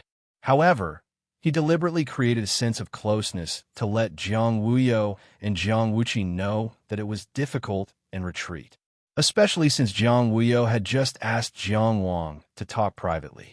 Perhaps he had some ideas. He wouldn't lose anything if he took the opportunity to take root. Lei Zhanqian smiled contemptuously. After all, you haven't opened your inner mansion yet. It's pardonable that you don't understand a battle at our level. What he meant was, do you have the ability to make such a judgment? Jiang Wuxia wasn't annoyed at all. The corners of his mouth curled up slightly, forming an evil smile. In the secret realm of Qixing Lu, I think I came out from the 3rd star position. What's your rank? Lei Zhanqian's face darkened immediately. He said coldly, then 9th Prince, watch carefully today. What's my rank? While they were talking, the beautiful palace maid beside them had already peeled the grapes and brought them to her mouth with her slender fingers. Humph! Jiang Wuxia took a bite with satisfaction. I'll wait and see. Lei Zhanqian snorted coldly and went up to the martial arts practice hall. The Lei family needed his reputation as Qianjiao but he needed it even more. Since returning from Days County, he had repeatedly emphasized that the failure in the secret realm of Qixing Lu was due to the Zhonggenjia's unscrupulous sacrifice and Jiang Wang's underhanded methods. That was indeed what he thought in his heart. So, facing Jiang Wang's public challenge, he had no reason to refuse. Of course, he knew that Jiang Wang had taken down the Theurgy and defeated Wang Yiwu in a face-to-face fight. But this didn't shake his confidence. Wang Yiwu was extremely talented, but in his eyes, he wasn't that great. What was the point of being the first reaching heaven state in history? Wasn't he just a reaching heaven state? Lei Zhanqian hadn't deliberately suppressed himself. Otherwise, he might have been able to break through the limit of the reaching heaven state. When Wang Yiwu was still in the reaching heaven state, he had already opened 2 mansions and taken down the Lei Shi Theurgy. Now, Wang Yiwu and Jiang Wang had both opened their inner mansions, and he was already in the 3rd position. He admitted that Jiang Wang was indeed talented, but he had been in the inner mansion for a longer time. At the very most, Jiang Wang had opened his inner mansion less than a month ago. How much could he develop his inner mansion in such a short time? Jiang Wang had made a name for himself by stepping on Wang Yiwu. It was time for him to step on Jiang Wang again. Lei Zhanqian wasn't like those ordinary inner mansions. There was no reason for him to lose. Below the stage, a practitioner quietly squeezed past Zhang Yong and approached Jiang Wuqi, whispering, "I'll prepare a chair for your highness. Would your highness like to try something?" Zhang Yong was expressionless. His eyes fell on Jiang Wang on the stage, but he just glanced at him. Jiang Wuqi waved his hand and refused. "Why can't I sit when others can?" He naturally saw the undercurrent among his subordinates, but he wouldn't say anything. He sat down on a wooden stool and shook his head helplessly at Jiang Wuxia. "Why do you quarrel as soon as you meet?" Jiang Wuxia smiled. "Brother, you can't control your cousin, can you? Why does he interrupt when I'm talking to you?" "Ha! He doesn't follow the rules at all." He was actively trying to sow discord. Jiang Wuqi only said gently, "Although nothing can be accomplished without rules, it's not humane to follow rules too much. Brother Jiao, although we were born in an imperial family, we don't only have servants around us." Okay. Jiang Wuxia waved his hand impatiently. "Why are you acting like an old man? You always want to teach me when you have the chance. You don't even know who the older brother is." Jiang Wuqi smiled bitterly and quieted down. But he couldn't help but cover his mouth and cough softly. Jiang Wuxia's impatience hadn't disappeared, but he glanced at Jiang Wuqi and slowed down. "Are you better?" Perhaps it was because they hadn't greeted each other like this for a long time. Jiang Wuqi's expression was a little happy. "Very good."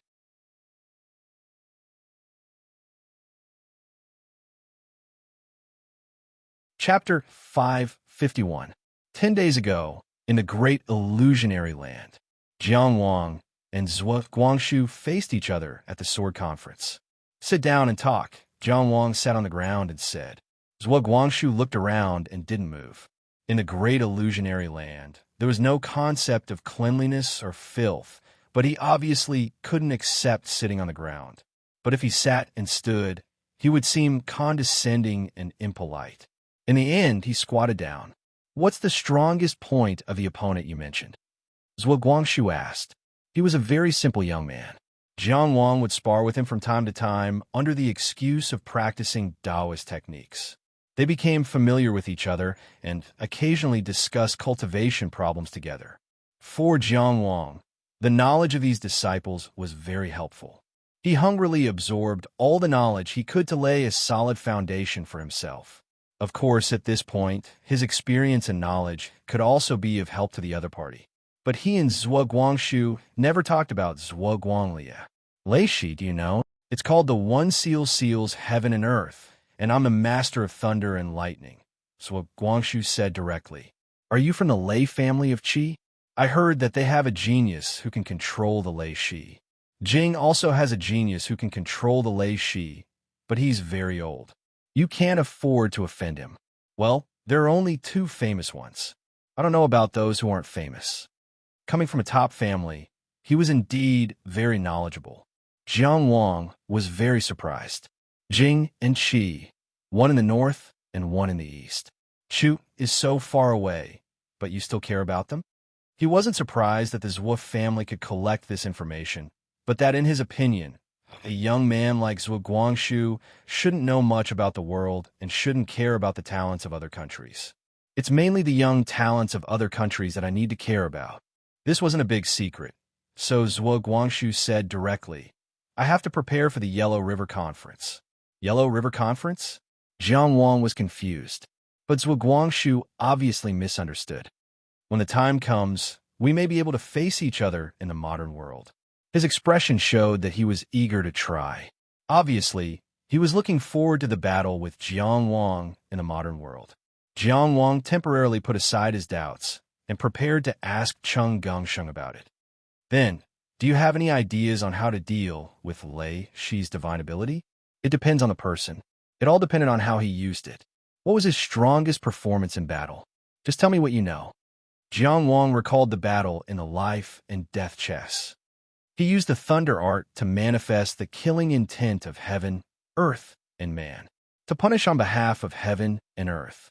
Zhuo Guangshu smiled and said, the Nine Heavens Thunder Amplification Spell. That's the one from the Lei family in Qi.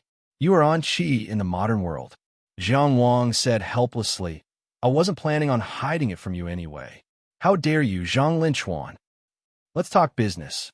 After getting to know each other better, Zhuo Guangshu obviously became more talkative. Perhaps it was because no one talked to him in the Zhuo family. There's no Wu in your name, so you shouldn't be from the royal family of the Qi. Who's your father? I've never heard of Jiang Mingxiong having a child. Stop guessing. I'm not from the royal family of the Qi. If the Zhuo family is collecting information on geniuses from all over the world for you, you should know my real identity soon. Jiang Wang rubbed his temples. Let's talk business, shall we? It costs 120 merit points to activate the 5th grade sword discourse arena once. Tisk, that sounds impressive. Looks like you've done something big recently that made you famous. Zhuo Guangshu quickly revised his deduction. Jiang Wang stared at him without saying anything. After all, he was still a teenager. After being naughty for a while, Zhuo Guangshu immediately became serious. Based on your observation, what effect do you think Lei Shi had on his strongest performance? Lei Shi seems to be the hub that controls everything. All the lightning I saw was related to the seal. Wait, you saw Lei Shi? Yes, he condensed it outside his body at that time. That's right. Zhuo Guangshu nodded and made his own judgment. The killing intent of heaven and earth is too cruel. He can't adjust it inside his body, so he needs to condense the Lei Shi outside his body. His ability isn't enough to control the Lei Shi. The Lei Shi was obtained from his second residence. He's been in the consummation of 2 residences for a long time and is about to open the 3rd one. Isn't that enough to control the Lei Shi? Do you know how far the difference is between the seed of a magical power and the complete magical power? Zhuo Guangshu's tone was very certain. The Lei Shi you saw, is it worthy of the phrase, a seal seals heaven and earth? I am the Lord of Lightning. That's indeed far from it. Jiang Wang smiled. So the Lei Shi condensed outside his body is his weakness, right? When he was in the life and death chess, he didn't notice any weakness with his sword supported by billions of starlight. The Lei Shi was the most obvious, so he went for it. At that time, it didn't matter whether he found the weakness or not. It shouldn't be called a weakness. To be precise, it's a vital place. Zhuo Guangshu said, most vital places must be heavily guarded. It's not necessarily the strongest point, but once it's broken, it can control the whole situation. Jiang Wang was very satisfied. I completely trust your judgment on paper. These words sounded a little awkward, but Zhuo Guangshu didn't care. He only changed the topic. Speaking of which, you can have a conflict with him. Your new magical power isn't bad, right? What is it? Your magical power needs to be kept a secret, but mine doesn't. Jiang Wang rolled his eyes at him. They had won and lost in their sparring sessions, but neither of them had used their magical powers. It was Zhuo Guangshu who said that his family asked him not to show his magical powers in front of others. They were preparing to leave it for the future. From today's chat, the future he spoke of should be the so-called Yellow River meeting. But after thinking about it, Jiang Wang still said, Samadhi true fire. He was a cultivator without a strong background, so he couldn't hide his magical powers. He had to use them when he needed to. However, after getting the answer, this young man with a strong sense of self-esteem became a little unhappy. Don't always give in to me, intentionally or unintentionally. It makes me feel uncomfortable. I, Zhuo Guangshu, don't need anyone to give in to me. Oh, Jiang Wang indeed felt that he, who had inherited Zhuo Hongye's illusion realm and the meridian unlocking pill, should do something. Although as a direct descendant of the Zhuo family of Great Chu, he didn't seem to need to do anything. Okay, let's fight seriously. Let's go all out. A glorious showdown. Jiang Wang suddenly became impassioned. Not this round. We agreed that I would help you. You'll lose to me. Zhuo Guangshu wasn't stupid. Long before Lei Zhanqian came in, Jiang Wang was already waiting on the martial arts stage. In the battle of life and death, he defeated his opponent with one move and won a complete victory. Although he had borrowed the power of hundreds of millions of stars, the process of driving that sword was under his control from beginning to end. He came up with the idea and found the opportunity himself. Billions of starlight. He slashed out with his sword and killed star beasts one by one. He didn't sleep or rest, and he personally gathered them. But Lei Zhanqian said that he relied on underhanded methods. He ignored his efforts and management, trampled on his hard work and reputation. What did he rely on? It was nothing more than Lei Zhanqian thinking that he should win, that he could win. Then he would break his self-belief. This battle should have started long ago in the Seven Stars Valley. At that time, he replied, Thunder, run first. Now that they were both in the inner palace, he could reply with his sword. At this moment, Lei Zhanqian, who was standing on the stage confidently, had no idea what kind of preparations Jiang Wang had made for this battle. He and Zhuo Guangshu had even deduced the entire battle process. Jiang Wang looked down on his magnanimity, but he respected his strength very much. All of their preparations would be tested at this moment, under the watchful eyes of all of Linzi. They were both from Tianjiao, but who was the more dazzling one?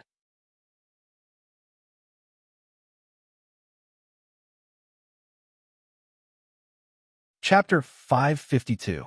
You're not allowed to take any forbidden drugs. You're not allowed to do anything that would affect the fairness of the duel. You're not allowed to. Cheng Gung Sheng, who was also the referee of the martial arts hall, gestured to the two of them. Are the two of you ready? Of course, Jiang Wang said. Lei Zhanqian's attitude was much more arrogant. Do I still need to prepare? Cheng Gung Sheng smiled and didn't take it to heart.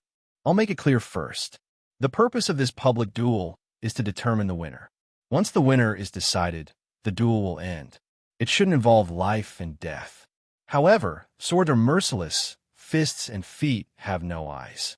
If there's a mistake, the friends and family of both sides are not allowed to seek revenge. His words were very smooth, and he had the attitude of a man who loved whatever he did. As for whether it's a mistake or a deliberate one, there are many heroes here. They're all experienced and have their own judgment. Cheng Gung Sheng glanced at the two of them again and stepped down from the martial arts arena. The moment he left, the duel began. The rumbling of thunder and the soft hum of the long sword seemed to occur at the same time. Lei Zhanqian said disdainfully and didn't care, but he summoned the Lei Shi as soon as he made his move. The ground below was the four directions, and the top was the shape of lightning. It was majestic and domineering, suppressing the heavens and the earth. The entire martial arts arena was instantly filled with lightning. Blazing light flashed continuously, and lightning snakes swam. However, there was a ray of light that was more dazzling than the lightning and brighter than the lightning. It was the sword light of Chang Xiangxi. This sword moved forward in the boundless lightning. It cut the thunder, split the lightning, broke the air, and wanted to kill. The sword of humanity was unbridled, young and frivolous. This was an extremely ostentatious sword. It was more dazzling than a dazzling sword and more violent than a violent one. It wouldn't give in and fought for every inch. The lightning along the way was constantly broken, and the sword light suddenly arrived. Lei Zhanxian punched the sky, and the lightning turned into stars. Above the sky, the lightning stars hung high. Chang Xiangxi streaked across, and the stars fell one after another. The heavens released killing intent, and the stars moved. The stars of the lightning turned into offset the damage. Jiang Wang wasn't surprised at all. He instantly slashed out twice with his sword. One strike was like the setting sun, and the other split heaven and earth. In the Sword of Human Tao, there was a day when an old general was past his prime, and a day when a famous scholar was in dire straits. As soon as the sword was drawn, the incantation was completed. At the same time, Jiang Wang pulled back his sword and retreated. At the same time, countless scorching fire sparrows with flame flowers in their mouths rained down on Lei Zhanxian like a violent storm. Flame sparrow flowers. The power of the Taoist technique, which was powered by the first inner mansion and the Tongtian Palace at the same time, was incomparable to before. The lightning stars above his head fell like rain in an instant. Currently, when Lei Zhanxian used stellar transposition, there were a total of 1,200 lightning stars that could withstand the damage. However, Jiang Wang's two sword strikes followed by Dao technique caused nearly half of the lightning stars to fall. The scene was extremely grand, shaking the hearts of the spectators. At this moment, Lei Zhanxian punched the ground. When the earth unleashes its killing intent, dragons and serpents rise from the ground. The lightning was like a dragon, and the lightning was like a spirit snake. The shape of lightning covered the ground and then rolled up.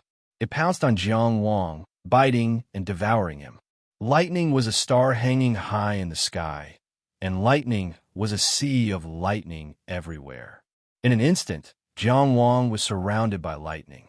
Lei Zhanxian controlled the lightning seal, clenched his fist, and brazenly used the third move. Heaven and earth overturned. When a person's killing intent was released, the sky and earth would be overturned, the stars would fall, and the sea of lightning would erupt. The world would be destroyed, and doomsday would come. Below the stage, Jiang Wuxi had already seen the power of this move. Now that he saw it again, he still felt powerless. Unless he ascended to the inner mansion and obtained the Abhijna. However, the time was far from ripe. What Jiang Wuxi saw in his eyes was not just the scenery of the Abhijna.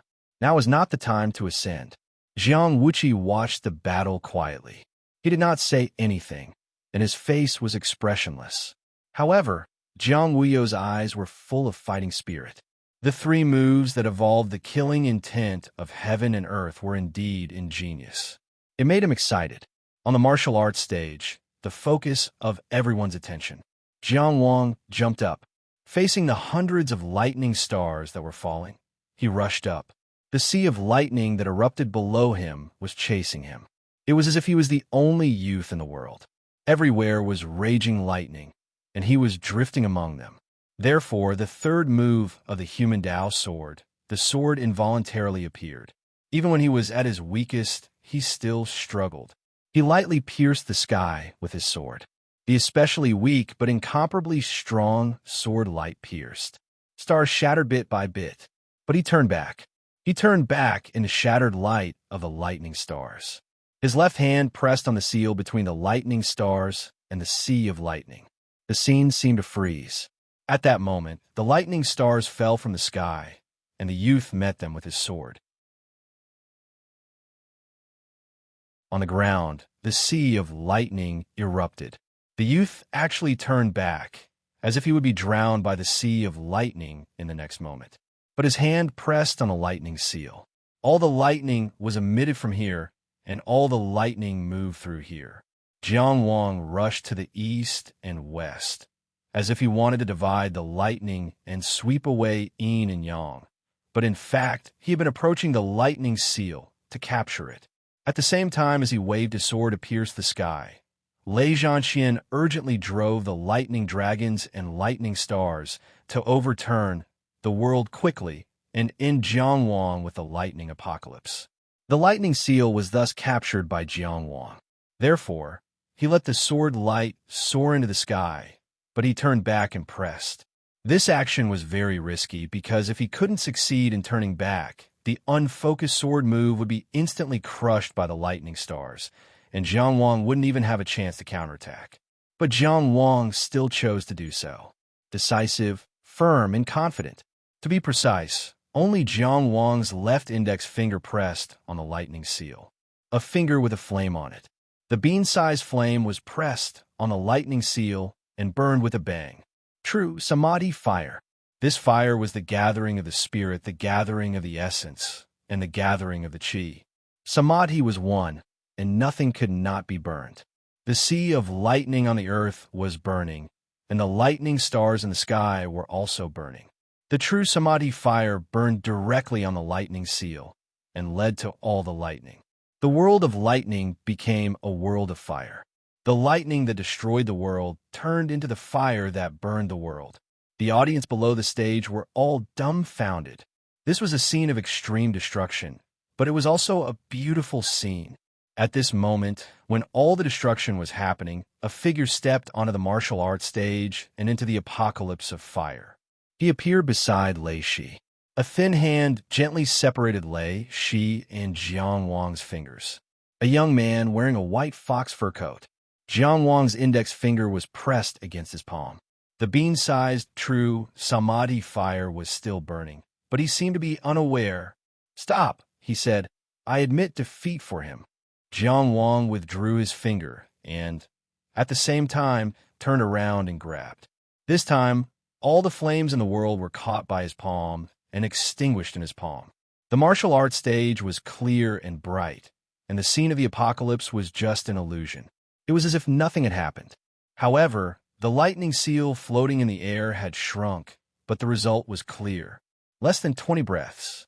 Some people were already amazed in their hearts. All of this happened slowly.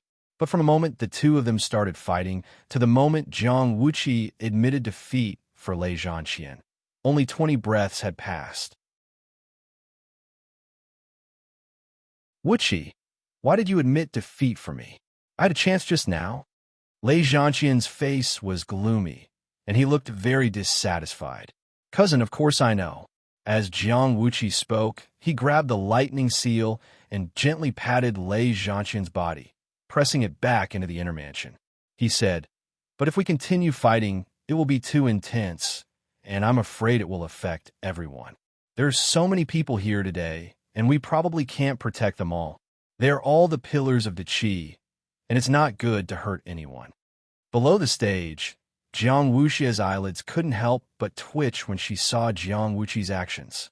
Jiang Wuqi's move to block Jiang Wang's true samadhi fire was certainly powerful, but only those who were truly knowledgeable understood that his move of grabbing Lei Zhanqian's divine power and putting it back was truly terrifying.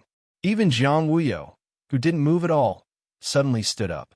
On the stage, since the 11th prince has spoken, Jiang Wang will naturally obey.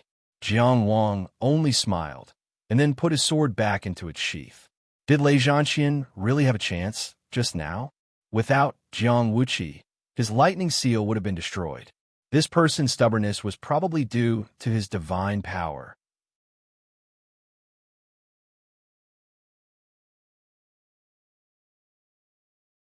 Chapter 553. No matter how he tried to cover it up, a loss was a loss. There were so many people present, and none of them were fools. Who was Lei Zhanqian? He was the Tianjiao of the Lei family, the master of Lei Shi, the cousin of Jiang Wuqi, the future head of the Lei family, and an influential figure of the younger generation in the Qi. Most importantly, he had already established a second residence. Jiang Wang had defeated him because he had crossed the gap of small realm. What did this mean? It meant that he was superior in terms of cultivation talent, combat talent, and so on. This was a public challenge. It could be said that the entire Linzi was paying attention to the result. Otherwise, Cheng Gongsheng wouldn't have sold out the number plates. The price was enough to pay for a trip to the 4 famous dojos. Lei Zhanqian's expression was ugly, but with Jiang Wuqi present, Not many people made sarcastic remarks. Even Jiang Wuxia could only give a meaningful smile. It wasn't a good idea to add fuel to the fire at this time. Of course, no one said anything in front of him, but behind his back, it was hard to say. Back then, it was you, Lei Zhanxian, who said that the Seven Stars Pavilion's secret realm was careless, and the Zhongshuan family had paid a huge price to let Jiang Wang get lucky and take the lead. Why was he careless today? In Cheng Gengsheng's words, he might as well change his name to Lei Wuji. The aftermath of the battle was handled by Cheng Gengsheng. Jiang Wang himself had been called aside by Jiang Wuyo for a talk. The place was ready-made. The restaurant that Zhong Xiansheng had booked was still closed. There weren't any random people around. The two of them went upstairs and sat opposite each other by the window. Jiang Wuyo glanced at the crack in the window that Cheng Gengsheng had opened earlier with a meaningful expression. From this crack, they could see the situation in the Wudi martial arts dojo. If Jiang Wuyo couldn't guess the reason, then there was no need for her to fight for the throne.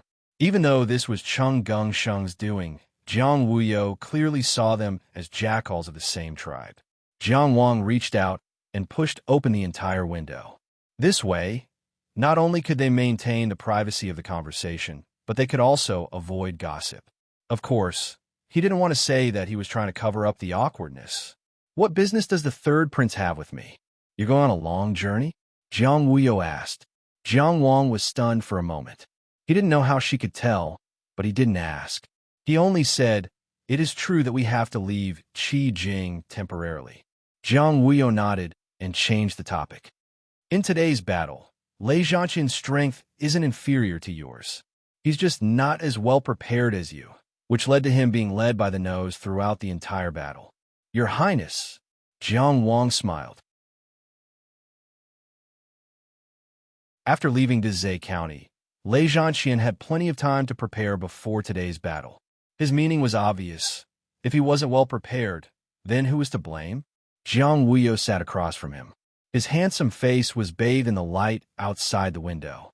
He continued to say, non-committally, "I also had someone review the entire battle between you and Wang Yiwu. Looking at the entire battle, you only won by a narrow margin. And before you fought, he had already fought with Cheng Gengsheng and consumed some energy.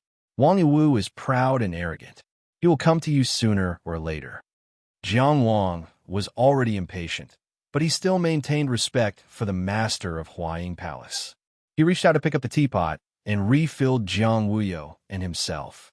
He casually replied, "There are many people who are stronger than me, but I haven't been able to catch up to them." He put down the teapot and looked at Jiang Wuyo. "Your Highness, did you come to see me just to say this?" Of course, what she said was true, but it was also nonsense. Victory and defeat were very simple matters. Even Wang Yiwu himself wouldn't find any excuses. Jiang Wuyo smiled. "I told you I'd get straight to the point. Mr. Mo wanted me to set the stage. Although setting the stage doesn't seem to be of much use, and you seem to be impatient, he is still my chief strategist. I have to give him face. Let's finish the ceremony, okay?" She was so honest that Jiang Wang had nothing to complain about. He was wondering who this Mr. Mo was, but he didn't ask. It wasn't a good choice to be curious about Huaying Palace at this time. "Your Highness, please speak. Do you know how famous you are now?" Jiang Wuyo asked. Roughly. Jiang Wang was always careful with his words. "After today's battle, you'll be even more famous. Cheng Gengsheng is also working hard in this direction. Someone advised me to tell you that Cheng Gengsheng needs your fame to compete with Yung Ganzuan, and that the tallest tree in the forest will be destroyed by the wind. But I refused, because I know that you're actually very smart. You must be aware of your situation. Saying these words to sow discord is futile and annoying." Here she paused. "What do you think of Qi?" She seemed to have misunderstood the reason Jiang Wang left Qi, but Jiang Wang naturally wouldn't explain it to her. He chuckled. "The strongest country in the world. What do you need me to think of it?" Jiang Wuyo sat upright, his eyes bright. "Here, there will be many people who want to recruit you. But what I want to say is that in the whole of Qi, there won't be a better choice than Huaying Palace. Jiang Wang is simple-minded. He only knows how to cultivate. He has never cared about or understood political matters. No matter what attitude he has, He will only go in and out with Cheng Gung Sheng. Jiang Wang looked at her. His words were gentle, but his attitude was clear. I said the same thing to the ninth prince in Zhe County. Jiang Wuyo certainly understood what he meant. You have a lot of trouble in Qi. Even if you don't look for trouble, trouble will come to you. As you become more famous, there will only be more trouble. And there are some troubles that even Cheng Gung Sheng can't solve. She was calm, confident, and full of confidence. And Huaying Palace can let you avoid all these troubles and cultivate in peace. The resources you can enjoy will also be the best, no worse than anyone else. I dare not avoid these troubles. Because of these, I can still deal with them no matter how hard I try. But there are some troubles that I don't even dare to think about. Jiang Wang said and planned to leave. This condition is valid for a long time. You can think about it more. There's no need to rush to make a decision. This consort is betting on your future. The door of Huaying Palace will always be open for you. In addition, to show my sincerity, I will give you a reminder. I would like to hear the details. Be careful of the Bluestone Palace. After Jiang Wuyo finished speaking, she smiled inexplicably and got up to leave. Jiang Wang sat in his seat and frowned in confusion. He didn't show his emotions. Among the princes of the Qi, Jiang Wuyong was needless to say. Among the 4 princes who were most likely to seize the royal court, only Jiang Wuhua hadn't been seen yet. Jiang Wuqi was magnanimous, and Jiang Wuyo was heroic. They both looked like kings. Jiang Wuxia was the only one who looked like a playboy indulging in beauty. He didn't know why Jiang Wuyo suddenly said this, but he knew that his expression and gaze could give her the answer, so he didn't show it. Su Fong was personally found by him, and Cheng Gung Sheng. 7 Fingers had also committed suicide. Apart from him and Cheng Gung Sheng, no one else should know. Of course, if the results were reversed, Cheng Gung Sheng couldn't get rid of the suspicion. It was just that the dethroned crown prince Jiang Wuyong had been imprisoned in the Bluestone Palace for so many years and had never stepped out. Logically speaking, he shouldn't be a threat to anyone. What was there to be careful about? Was Jiang Wuyo really reminding her? Or was she confirming something? Or was she, as one of the heirs to the throne, trying to use Cheng Gung Sheng to test Jiang Wuyong again? Jiang Wang vaguely felt that Jiang Wuyo came here to recruit him in passing. This last sentence was her true purpose.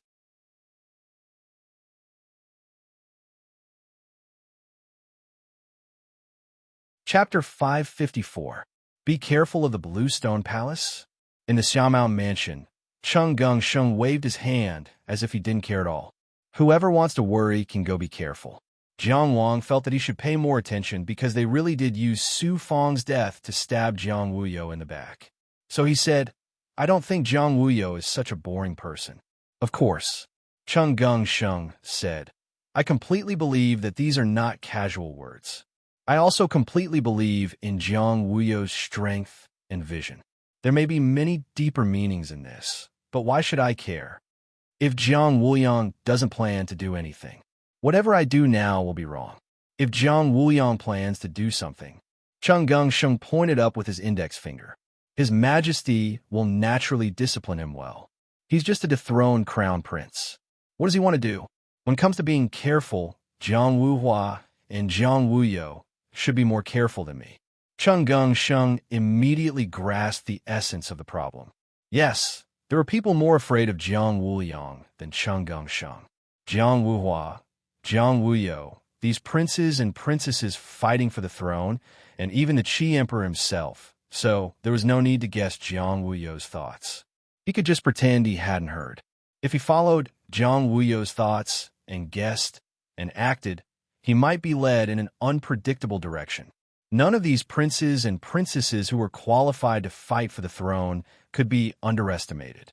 How could the master of Huaying Palace be ordinary? What do you plan to do after I leave?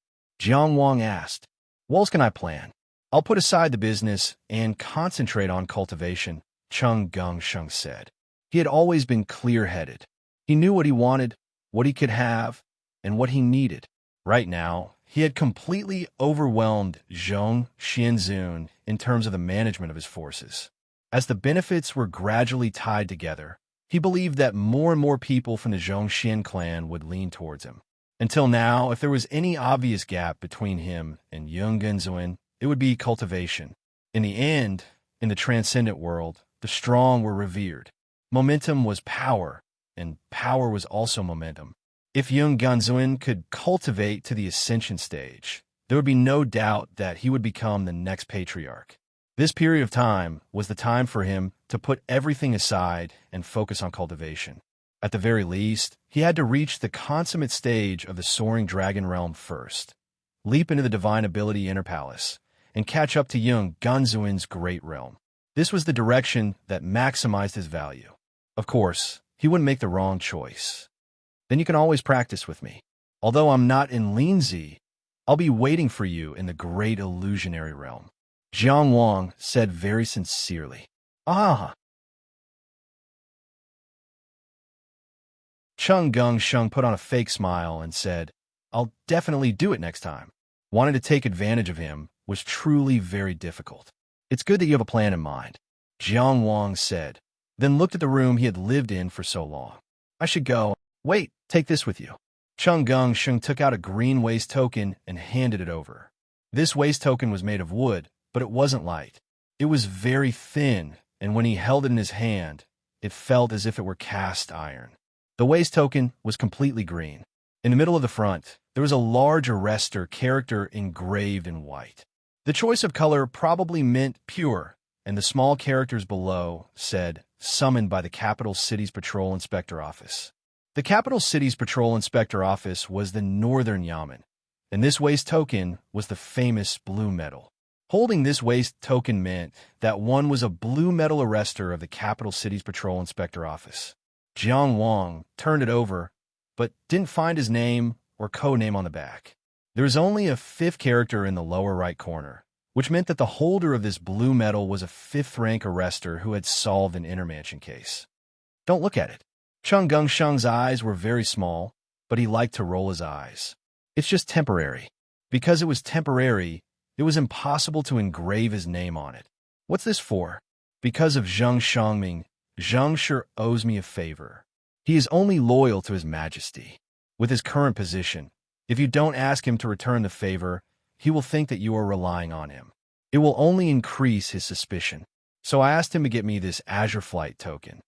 I don't need it, right? Jiang Wang was baffled. A fifth-rank blue metal arrestor could indeed mobilize a lot of government resources. But what was the point of a temporary blue metal arrestor identity? Why don't you need it?